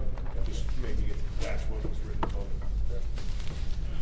So would it be helpful in your discussions with the other municipalities who have yet to adopt, for us to adopt a resolution essentially saying we support entering an intermunicipal agreement, but not saying, you know, I'm directed to execute such an agreement since we don't have one? Giving you the authority to do it upon review of final language or something. Yeah, or just, I mean, I've sort of rewritten this, and I would pass it down so that everybody can see it, and maybe we vote on it after the next agenda item or later in the agenda. But that's my thought, is to reword it as, now therefore, it's resolved by the Council of Borough of Rose Valley that it supports entering an intermunicipal cost-sharing agreement for ALS services, and that the council president is hereby authorized to execute such an agreement by and on behalf of the borough. That sounds fine to me. And then Because your we'll- timing is such that you That's can't sensitive. wait until our next borough It's still council time meeting. sensitive, Right. correct? Right, I get it. Right, and then we could finalize the language, you know, with our solicitors and Bill would work. And I fixed the defined terms so that this is all about ALS services, so, you know, does anybody want to see this, or are you comfortable with? I'm comfortable with Leonard? So, I'm so comfortable. comfortable. You're exhausted. I'm sure it's trust. All No, I right. mean, we just want to, I think I should probably read it out loud, though, so that you can hear it as edited.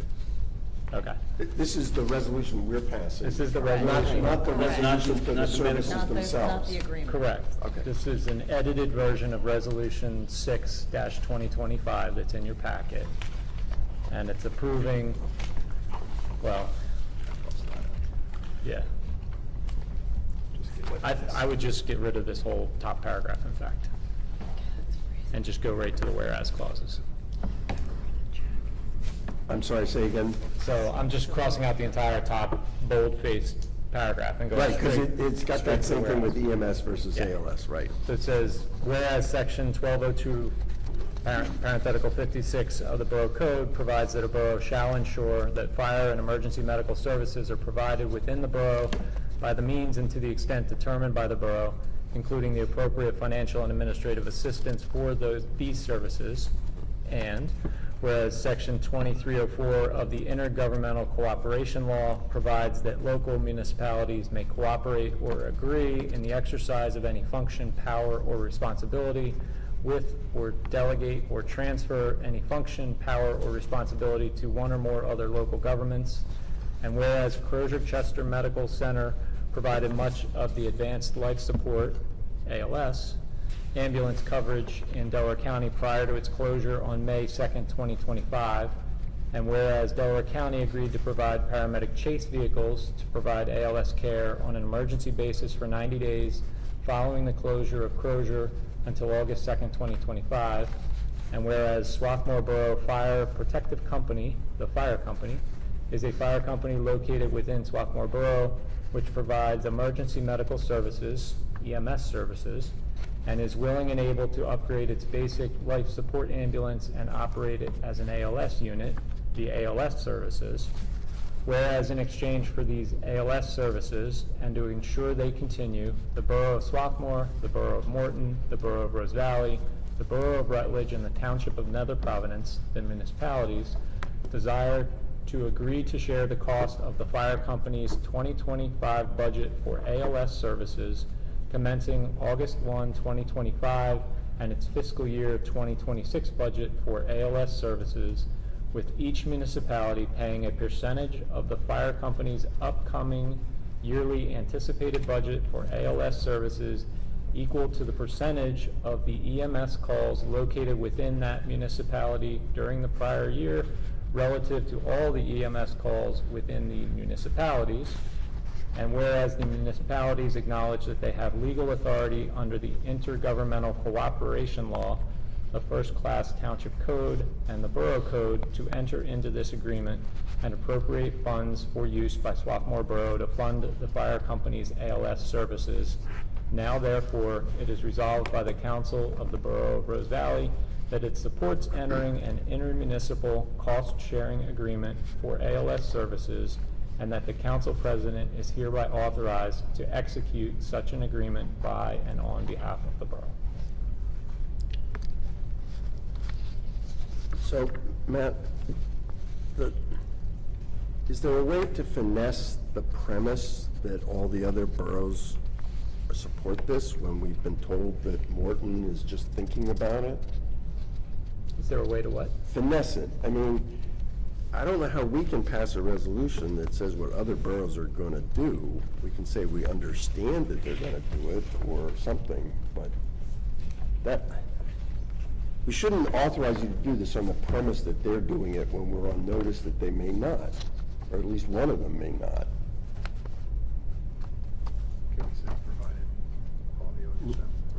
Well, I think we're looking at the agreement when it comes back anyway. But we're not requiring Matt to do anything.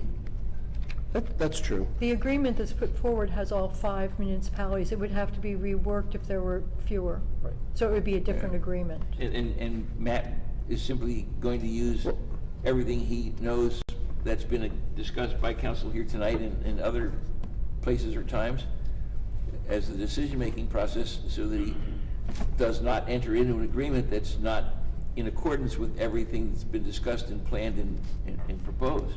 Well, But that's, understood, and I'm perfectly fine with delegating, giving Matt the authority to do it and rely on his judgment and this discussion, and I have great confidence that it'll all get fixed. That's all good.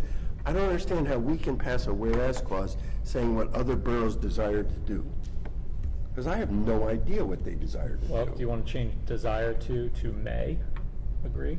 May agree to share the cost. Yes, I'd much prefer to do that, because it's just counterfactual to me. Sure. Perfect. Is there a motion to approve this resolution? So moved. Okay. where is that last change, Matt, that may agree? Okay. All right. All in favor? There was, you need a second. You need a No, second. I got a second. I had Catherine. Oh, I'm sorry. There was like 4 seconds, so I'm not sure we missed really that. need to vote. I thought we were all Four trying to motions, move. 4 seconds. Come on. Any other comments or questions? All in favor? Aye. Aye. That carries 6-0. Thank you all very much for your hard work and your time being here tonight, and in Morton, and wherever else you're going next. Thank you. It was only a small gift to let you go first. You made a lot of progress. Thank you so much. Thank you. Thanks. Have a good night. That's okay. All right, so that Well, takes us. that's the biggest public safety section I've ever had. Yeah. My section is It's time to, big. it's time to adjourn, right? Yeah. All right, we're now back to the top of the agenda, to Environment and EAC. Leonard?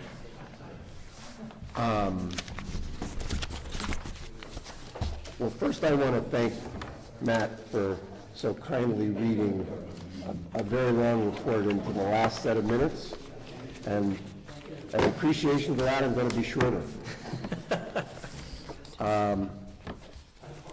There is a final treatment of invasive knotweed in Chadwick scheduled to take place tomorrow. We got considerable, Paula got some comments and questions about the use of glyphosate in the preserves. Those concerns were forwarded to me and to Roger Latham, and we responded with detailed information that people appreciated and had not known. We use only a certified applicator. It's applied only to the plant. It's applied during non-rainy weather. It is internalized into the plant before it reaches the environment very promptly, and we don't know of any practical financial alternative. Anyway, a further treatment is scheduled for tomorrow in Chadwick. Poison ivy was treated in the Salt Preserve, and an ivy vine on a tree near the kiosk in Chadwick was also treated and removed. And we did not have a quorum at our last EAC meeting, but we did devote considerable discussion to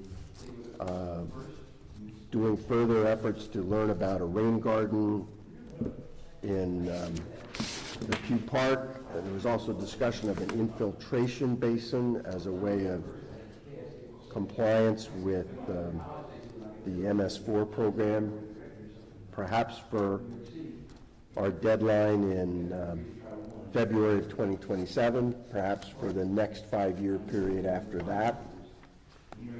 And the last thing we discussed was the tree replacement program that is available through PICO, and homeowners will be given a report and update from the EAC once we get more information from PICO on that. This is in response to the tree trimming or cutting that is being scheduled this month to install higher voltage transmission lines and higher poles. That's it. Okay. Thank you. Any comments or questions on that? You're in for a treat. They did that in Swarthmore for the last 7 weeks, and they close off roads like you can't imagine. There's times when you can't get out of town. They've been working on Possum Hollow at a quick pace, though. They went through, just every day, half of the road, like. Is somebody gonna fix that repair on the right side of Rose Valley Road as you come down the hill? It's on both sides. It's PennDOT. Oh my God, is that awful? Yeah, it was PennDOT strengthening the pavement. Oh, Hopefully coming back to repave. going here tonight. It's traffic calming. Is it? Yeah, well, that's true. You can't go any faster. Right. Okay. All right. Highways, insurance, and technology, Tony. I got nothing. All right. Library, Catherine. I just have the summer auction at Helen Kate is going on this weekend. So there's a little flyer here. Here's some extras that I will happily give to that folks that came. Yeah, to make sure you have enough. Paula, is this on our website, and can you e-blast this out? Yes. Yes. I think there's enough. I think there's enough. Tony, can you get this out? Yeah. Okay, thank you. I'm sorry it's not more professional. It's cute. That's really good. All right. That's it. Thank you. That takes us to planning. Yes, and as we spoke about at the beginning of the meeting, we agreed on the fence ordinance among the council at our last meeting, and it has been published for public comment, and so that tonight would be ready for a vote by council. Where was it published? Because we have 10 people in our neighborhood that requested a copy of it.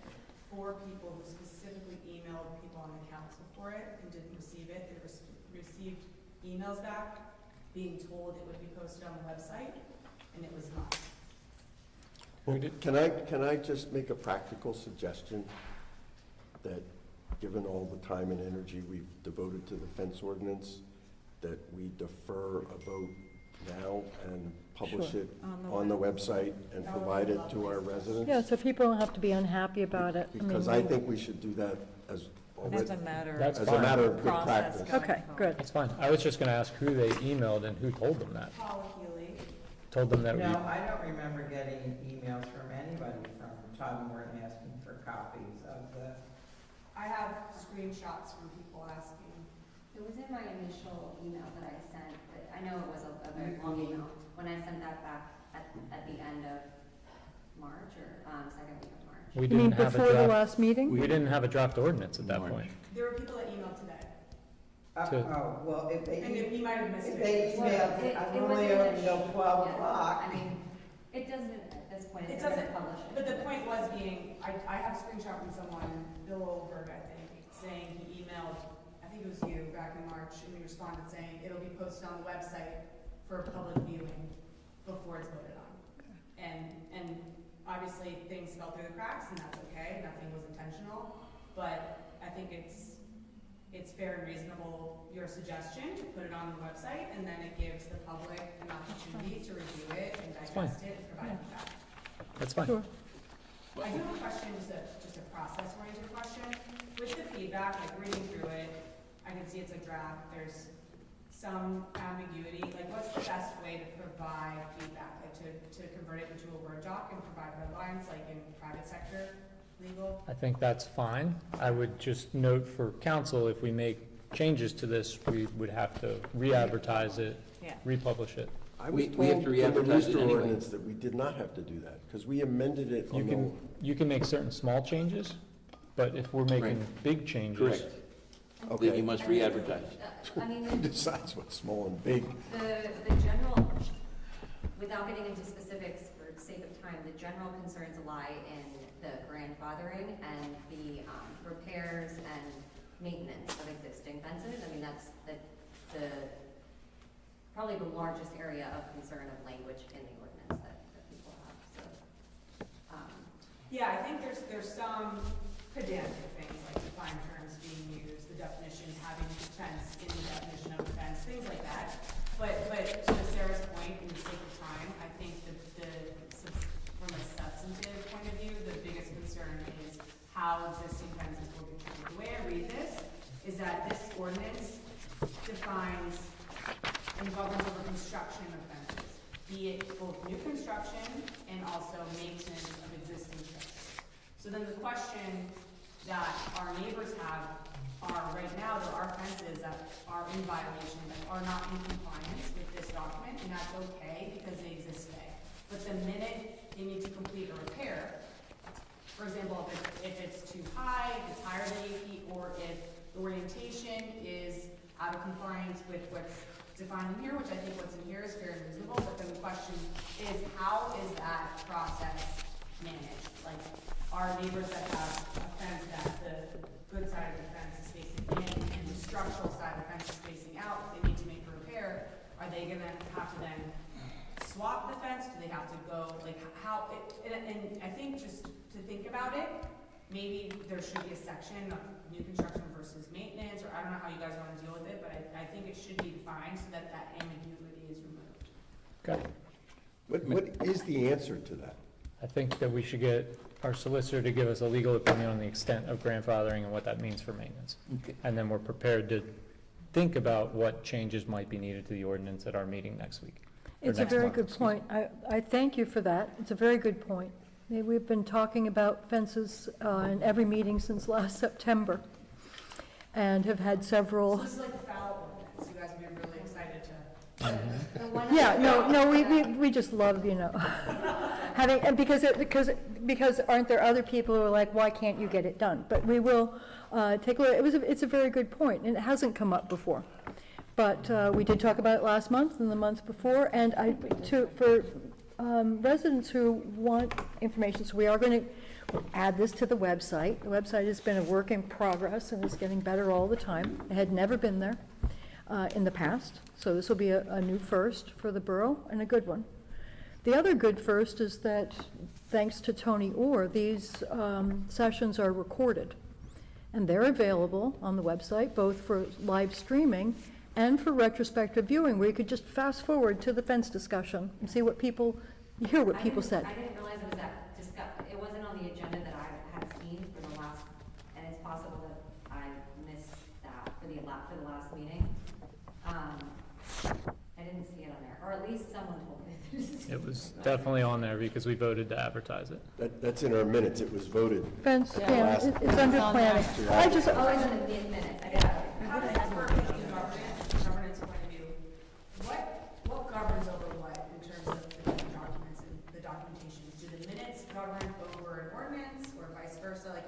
contradiction, how do you guys? The ordinance governs. Ordinance governs, okay. The fence ordinance was on the agenda for March, April, and May. Oh, since last September, I just went through. We my- talked yeah, about it a bunch of times.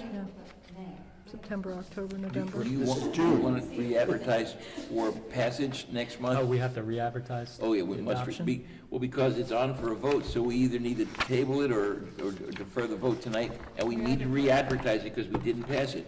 We need to, so people know that it's going to be voted on the next time. We must re-advertise. But Well, if we re-advertise, it has to be for a certain amount of time, right? 30 days. We would, 30 days, we and would if- re-advertise it for passage at the next I know, council but it has meeting. to be advertised for 30 days, right? No, it has to be advertised within 30 days. We can advertise it like next week. Right, but if we get feedback that we want to consider. Yeah, as I say, if we're And gonna, it was Well, that was my substantial. question. Do you want to advertise it for passage, or do you want to wait for the advertising until you've done whatever the feedback's going to bring Well, next that's- month? I don't want to have you re-advertise it Well, twice. that's why I'm asking. you know, Save the If there are cost. significant enough changes, then we would have to advertise. I don't. So do we? so table? let's put Are it, we yeah, really gonna table have it, put it on the significant website, get feedback, and then perhaps next month we'll have a version then that we want to advertise. Well, a version that we may discuss again. Well, for now, you're going to table tonight's vote. You're not Yes. going to vote. Right. And then you're not going to re-advertise it. You're going to put it on the website so people can see it and Right. keep it on the agenda for next month for discussion. I'm trying to get it clear in my mind so I can, wait. I'm trying to get it clear in my mind as the solicitor so I can do what's legal, so I can give Paula the advice to do what's legal at her end, so we don't miss something, that's all. So, wait, this is council's decision. Please let them talk. Does everybody agree with that? Yes. Yeah. Yes. I think- Ron? Yeah, so echoing the question that they had before, and this is just in general, so if they wanted to respond, do they email Paula, do they email the whole borough council, what's the thing, and should they, I mean, one suggestion they had, which is something that was done with the rooster ordinance, was for them to sort of redline things. That's what I do with my attorneys. So I would send it to Paula and she can circulate it to the board. Okay, and that would be not just for this matter, but for That's fine. anything that comes up. Make sense? So the ordinance as proposed is tabled for tonight. Correct. It will go on the website. Paula, you'll get it there next couple of days. I will take care of Or that. Tony will do that. And then once it's on the website, it'll be on next month's agenda for discussion, Paula, not for a vote. Yeah, we're for a vote, No, just for discussion. just for discussion. It will have to be. for And then we'll approve More it for discussion. advertising And as then- amended if Then, next when you meeting. get it to where you want it, then the next month, which will be August's meeting, we can re-advertise it for a vote. No, we will we will discuss it at our July meeting. Right. We will amend it as we decide based on comments, and presumably, if possible, approve it as amended for advertising Yes. on July's meeting, and For then vote in pass it August. and vote in August. That's what I Yeah, said. I think we're saying the same thing. I misunderstood. Or maybe Okay. we'll discuss it again in August. Well, okay, but why don't you do this? Why are you Since gonna you're not protect doing any, something? since you're not doing anything other than tabling the vote tonight and getting it on the agenda for next July, you don't need to make the decision about August until we get to July. I'm hoping we are actually. No, but hoping I- One step at a I'm just trying to clear up what I have to do and what Paula has to do, so we don't miss something. Is it clear now? I think so. Okay. He's the boss. Is it gonna be downloadable? Can I download a PDF so I can convert it to Word to create the red lines? Sure. And then who do I send the red lines to? Paula. You send them to Paula, she distributes them to the council. Great. So You're I good will with it. put it on the front page, on the homepage of the borough's website in the news and notices section. Awesome. Thank you. And if you want to treat this like the rooster ordinance, you can get the email addresses of every member of Borough Council and send them to whomever you want. What are you doing, man? directly. That's Pardon? right. So what are you doing, Raise something man? really long. Well, I live the dream. I live that Just wanna dream get for something months, good done. so I thought I'd put that out there. You don't gotta share that love. Okay. So maybe we should ask Jesse to come up now, he's been patiently Sure. sitting. Would you like to come and address Sorry, Jesse, we should have had Oh, you we up should have here. let him go first. Do I just stand here? That's great. Look what you've learned. If you, want the camera, so I think they were standing in that spot there towards this, to the side, sort of. Perfect. Hi, my name is Jesse, and I'm a Life Scout at Troop 272, and I'm here to ask for permission to do my Eagle Scout project on the Borough's land. So my project is laying down crushed rocks on Traymore Lane. Like, there's the curb, and then I want to lay crushed gravel or crushed rocks there from 15 feet from the curb. Because Why? that's borough property, Yeah, borough. so you need to get permission. You're actually going up to the Minquist Trail marker and monument, and he's doing this, making it a gravel path, because in 2026, it is the 100th anniversary of the dedication of the monument, and it's also the 250th anniversary of the United States, and we're going to have a celebration. The museum is hoping to get a replica of the beaver sculpture and the Minquist Trail plaque, so we can rededicate it. But it's kind of, so his project is adding a little more of the Rose Valley Road path in an area that is very problematic. We can't get grants to put it in here because the curb is actually in the PennDOT right away a little bit. They got permission to do it. We're just going to put, instead of some plantings in back of it, we're going to put some crushed stone. And if you drive past Traymore Lane, you'll see a telephone pole that will go on in front. This little path will be in front of the telephone pole. It'll be 3 foot wide at that point, and it'll be 4 foot wide up through the Minquist Trail marker area. And it'll go to there's a post with an arm for the 20-mile-per-hour blinking lights, and his path will go till there.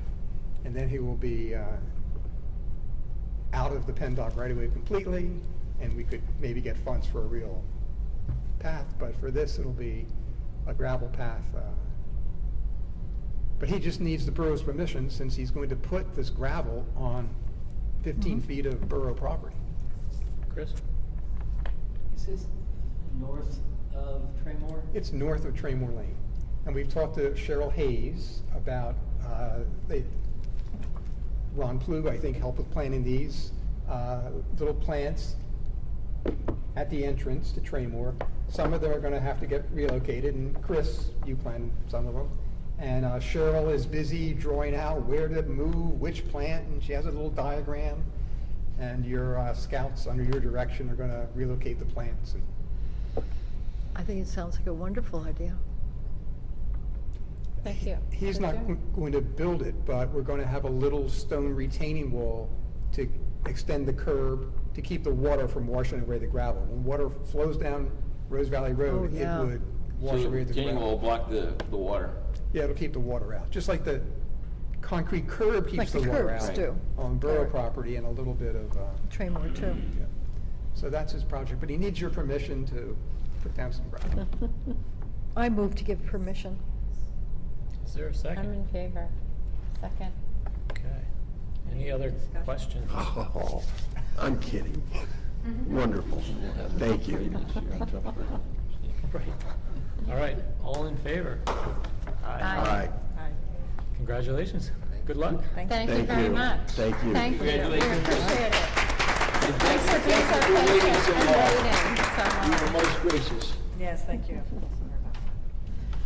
Okay, and then we have, 2 items for the walking path.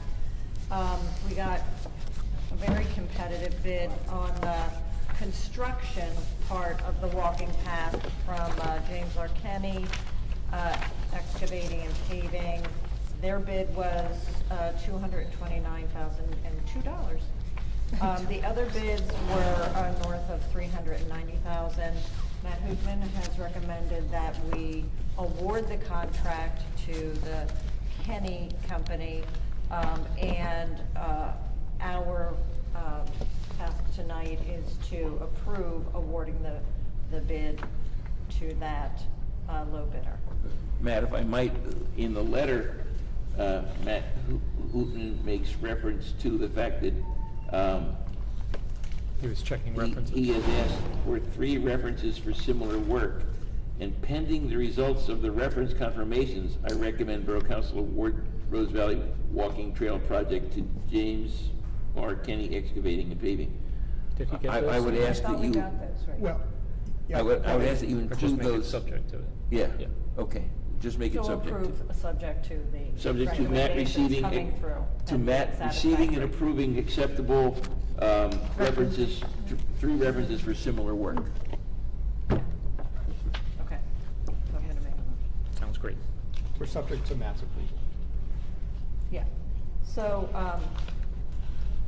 I move that we award the construction contract for the walking path to James R. Kenny Excavating. Conditionally I award. didn't get to that word. Conditionally award.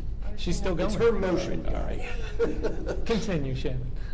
To James R. Kenny Excavating and Paving, conditioned upon Matt Hootman receiving 3 acceptable recommendations for similar work from James R. Kenny Excavating and Paving. Is there a second? Second. Should the motion reference the dollar amount, or do you think it's okay to just say awarded to? I would recommend the dollar amount be included in the motion, Do you because mind? it's such a different number from all So the other. amended. Okay. You good with that amendment? Yes. Okay. Comments or questions? Can I have the dollar amount again? Yes, it's- 229,000. And $2. And 2. And $2. That's her postage. Great. Yes? Question, just reminding us of the scope of it, it's from Woodward to Buttonwood? Woodward to Buttonwood. Yep. Does it include removing of obstacles and regrading? Yes. Yep. And new fence, And the fence is included. fencing. Which is a yes. lot. It's amazing. Yeah. Yeah. Very good. So, Okay. any other discussion? Any other questions, comments? All in favor? Aye. Aye.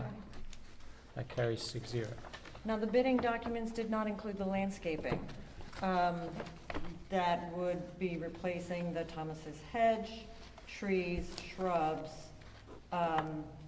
in part because there are timing issues regarding the landscaping having to do with Pico and other things.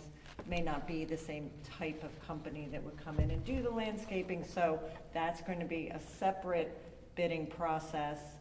And tonight, we're here to discuss authorizing Matt Hootman to prepare the bidding documents and Matt McCusker Landscaping to help us consult with the homeowners regarding the size, quantity, et cetera, of the plantings.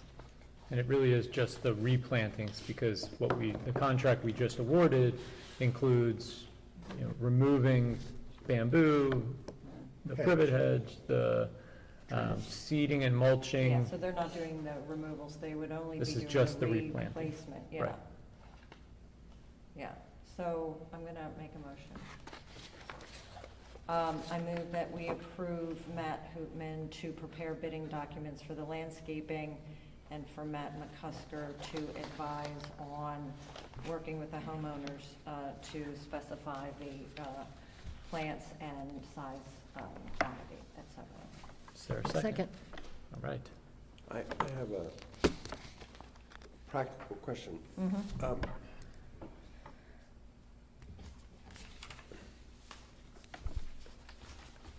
How does this work if the homeowners say, they want, a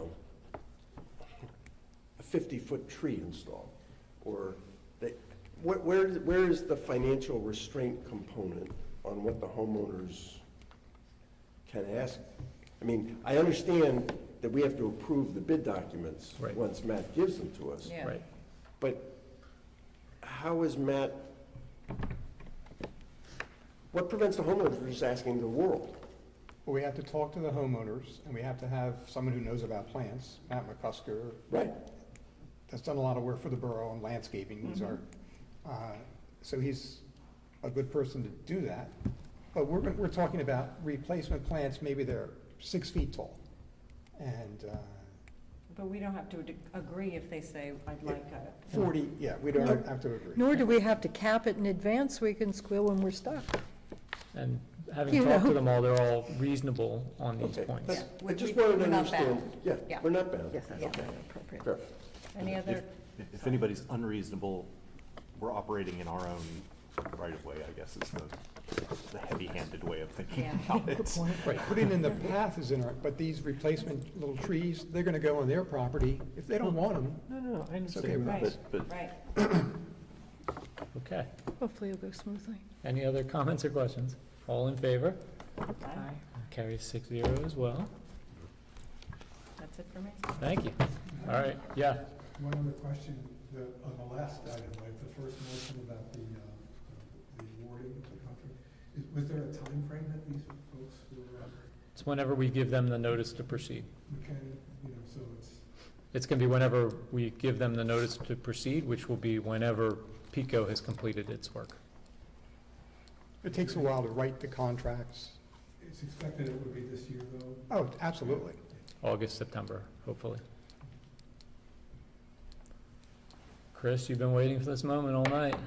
I finally have a speaking part. Right? All right. So I have reconciled the activity in the QuickBooks account against the status of funds that you have a report of, so that I can confirm that all those numbers at the end of May have been confirmed. In terms of deposits, and I'm going off script here, Paula's gonna go crazy. Big thing in terms of deposits, like 32,000 this month. 19,000 was the transfer tax of that Brookview Lane property, and the plant sale, $8,159. Nice job, Nancy. And Winklevoss donation, $1,000, and then the 2 franchise fees are about $4,500 or something like that. That's all the deposits, and on the I'm recommending that you approve in your report you have bills for approval. Big things are the solicitor's retainer for $11,000 and recycling for $5,500, and that's it. Nicely done. Did I do that all right? You did Good. great. All right, is there a motion to approve the bills for the month of June? So moved. Is there a second? Second. Any comments or questions? All in favor of approving the bills? Aye. Aye. Carries 6-0. You knocked it out of the park, Chris. Way to go. Well done. Managers report. I have nothing. You want to mention the You want to vagrant? talk about the vagrant? Oh. We've all been on pins and needles all night. You can't skip that. I see that fell under me. Yes, unfortunately, we are having a problem with a man who comes periodically. He doesn't stay all day. He has a car. Hmm? He has a car. He has a car, right, and he comes and he spends part of the day in the parking lot, and it's annoying the residents who are the people who are supposed to be parking in the parking lot because they don't have any other place to park. I've called the police have gone down, they have talked to him, the residents have talked to him, I have talked to him, but he continues to appear, and I don't really know how to handle this guy. I mean, he's not a resident of Rose Valley. Where is he parking? The He's Borough parking parking in the lot. Borough parking lot Right up at the corner of Possum Hollow and. Across from that. Across from the And he does, according to a neighbor, he does other things, like he drops dirty clothes out of the, right, he does like obnoxious things. Vagrant stuff. But I'll get a call and I'll go up there and he'll be gone. So I I just don't know how to It's a handle police this guy, I don't know. It's a police matter. Well, it is a police matter. It's hard though, because with the police being understaffed and Far for away. them to come and not really not get any Not results. find Or him. maybe come and not have the guy there Yeah. by the time they get there, so that I'm not getting, a good response from the police. You know,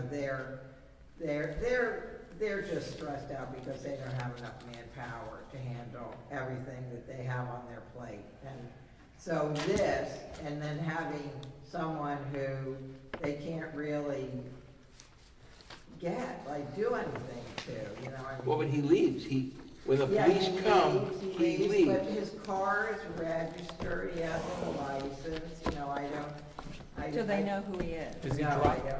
Is he they? dropping things out of the car? Like you said, He he was. drops things out of the car, but then like, when I get those reports, I go up and they're gone. So he's it's- taking them, so he can't cite him for litter. No, he Picks 'em takes up, them back. someone else picks them up.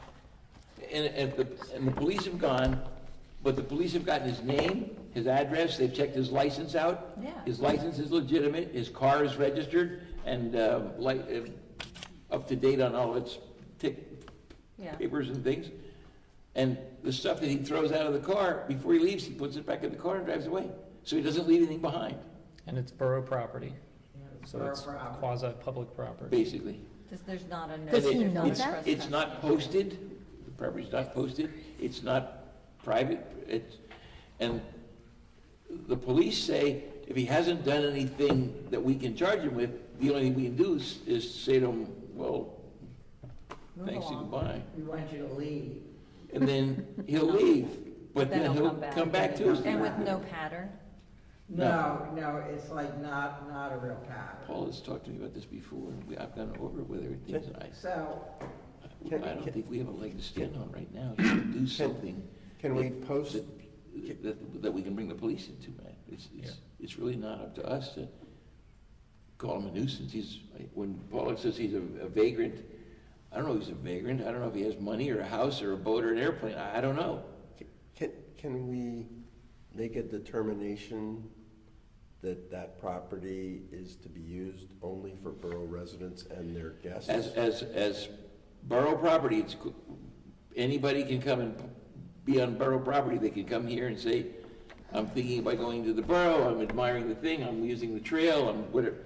We would have to post the property, we would have to do a whole bunch of things to make it not usable by anybody but certain people. Well, that was my question. Right, so it's, right now, you can It's- only, It's like parking, I mean, like you can say, like in Philadelphia, it's permit parking only. which is what this is, right? You have to have a permit to park there.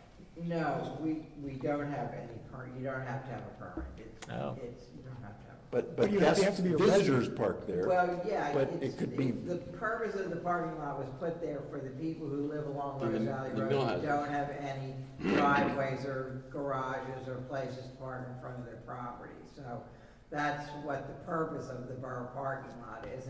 And right now, the borough parking lot is pretty full in the evening when everybody comes home.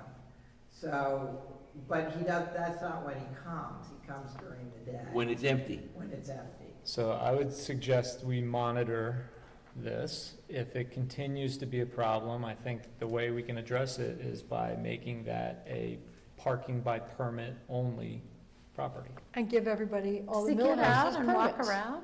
And make permits available Yeah. to any Rose Valley resident Right. for a nominal fee. Right, we could post, we Just the post it as parking lot? parking by permit only.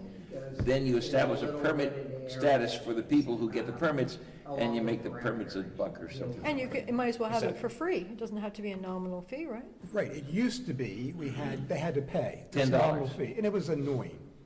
So we said, only borough residents can park here, but they don't have to pay. Right.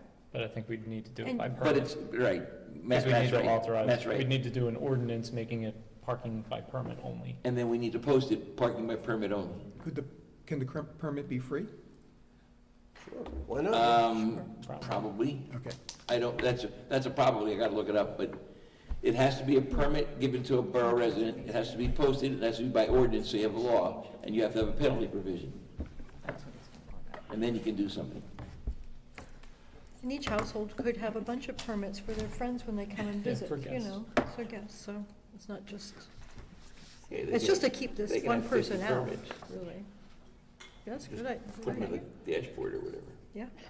Hopefully the problem will resolve and we won't spend money on drafting and adopting an ordinance. So let's see That's what happens. And buying a It's so sign, expensive for us to do that. and then filing citations, and going Signs to and court. citation, I right. know, I see all of that, I think, you know, like, issuing citations to this guy, I guess this is just, Is that something our constable would The state do? police do not want to get well, involved right, but. in it- any of you this know, we'll have to set up, unless we can show that he is violating a state law. If he violates an ordinance, it's up to us to file the citation, and then Paula goes to court with me against this guy.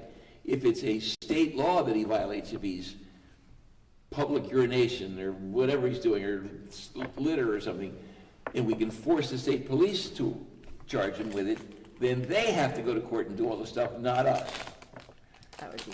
That's the difference. And I've talked to Paula about it. She's talked to me.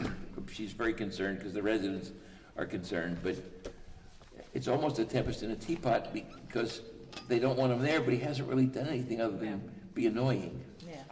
And All right. Enough talk about vagrancy? Yes. Okay. Okay. Mayor's report? So the Rose Valley Centennial Foundation was recently awarded its fourth $100,000 Keystone Historic Preservation Construction Grant to repair and rehab Thunderbird Lodge, home to the Rose Valley Museum. That's great. The foundation could never get these grants without the help of the borough, because they require 100% match. We have to come up with another $100,000 in matching funds to get these grants. So the borough has been very generous, trying to help us out, and we've been successful in getting the grants. We would not be able to do it without the borough's help. So the Centennial Foundation wants to say thank you. The museum wants to say thank you to the borough. And on another note, we approved the subdivision plans last month for the Hale and the Cedar lot line changes, and those plans have been recorded. So the little properties have legally changed hands. those enormous properties. Yes. I have one more thing. We are having a 4th of July parade. It's going to be 2 o'clock, same like we do every year, same thing, line up on Woodard Road, walk down Woodard Road, Possum Hollow, end up at the swimming pool. I'm not sure if Mr. Hale is going to arrange for a Pledge of Allegiance ceremony. Yes, Boy Scouts will do that. So then there'll be a Pledge of Allegiance ceremony, and people will be given popsicles, and they can all disperse after that, so. But 2 no o'clock, picnic. July Singing. 4th. Maybe singing too. And if you have a fancy car or want to decorate your car and bring it, or. We need to get the band back together again. You know, the band that used to would be on great the, if we had that was musicians, wonderful. Any musicians that wanted to get together. And who sang the national, oh, Earl sang the national anthem last year. Yes, and he might be willing to do it again. Earl Horning? Have to ask him real nice. For any council members who didn't go last year, I think I got on the news for like 2 seconds. So, you know, you can- Good. Yeah, That's funny. Famous guy you are now. that's right. All right. Solicitor's I knew report. him. I'm still trying to find out this National Management Systems Training Program that I found in an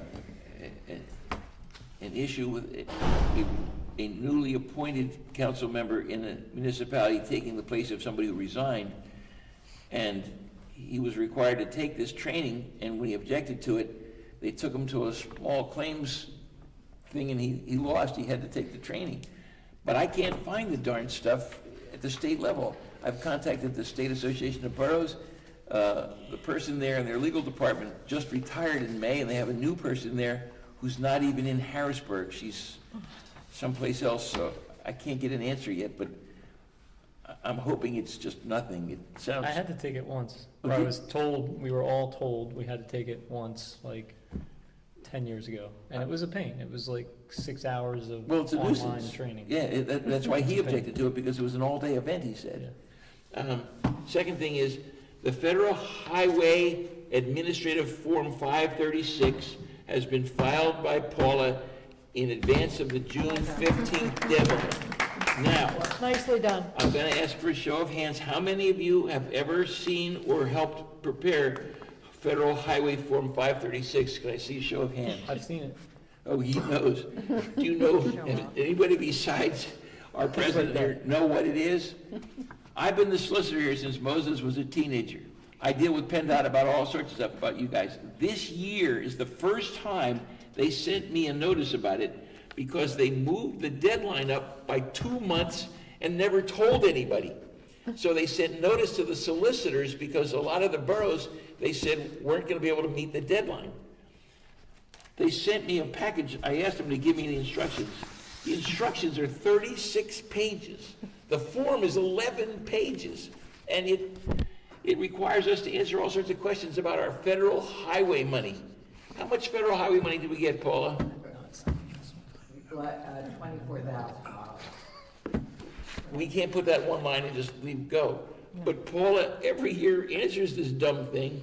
I just thought you should know, she not only does it, but she's answered all 11 pages, and she beat the deadline, even though they moved up for 2 months. And they didn't tell Paula, they told me like the 23rd of May. Listen, in all honesty though, I have to tell you, I have this wonderful little PennDOT representative who helps me out every year with my form. Now, the really sad thing is he's retired. Don't let him die or anything or move out, Right, I know. because And he said to me, he said, there's been someone else assigned to you. And I said, well, you used to call me and tell me when I needed to do things and all this. He goes, well, I don't know if he'll be doing that anymore. So we may go down the tube. this I just time think of it's to year. your credit to not only meet the deadline, but to beat the deadline, especially since they never told you they changed the deadline. They told me. And her buddy. And the guy at PennDOT that helped her. That's all I have. Thank you. All right. Thank you. Leonard, you want to make a motion to adjourn? Of course. Okay. I move that we adjourn. Is there a second? Oh, yeah. All in favor? Bye. We are adjourned. Thank you. Do you want, I'll give you a second on grandfather. Do you want anything else? Hey, man,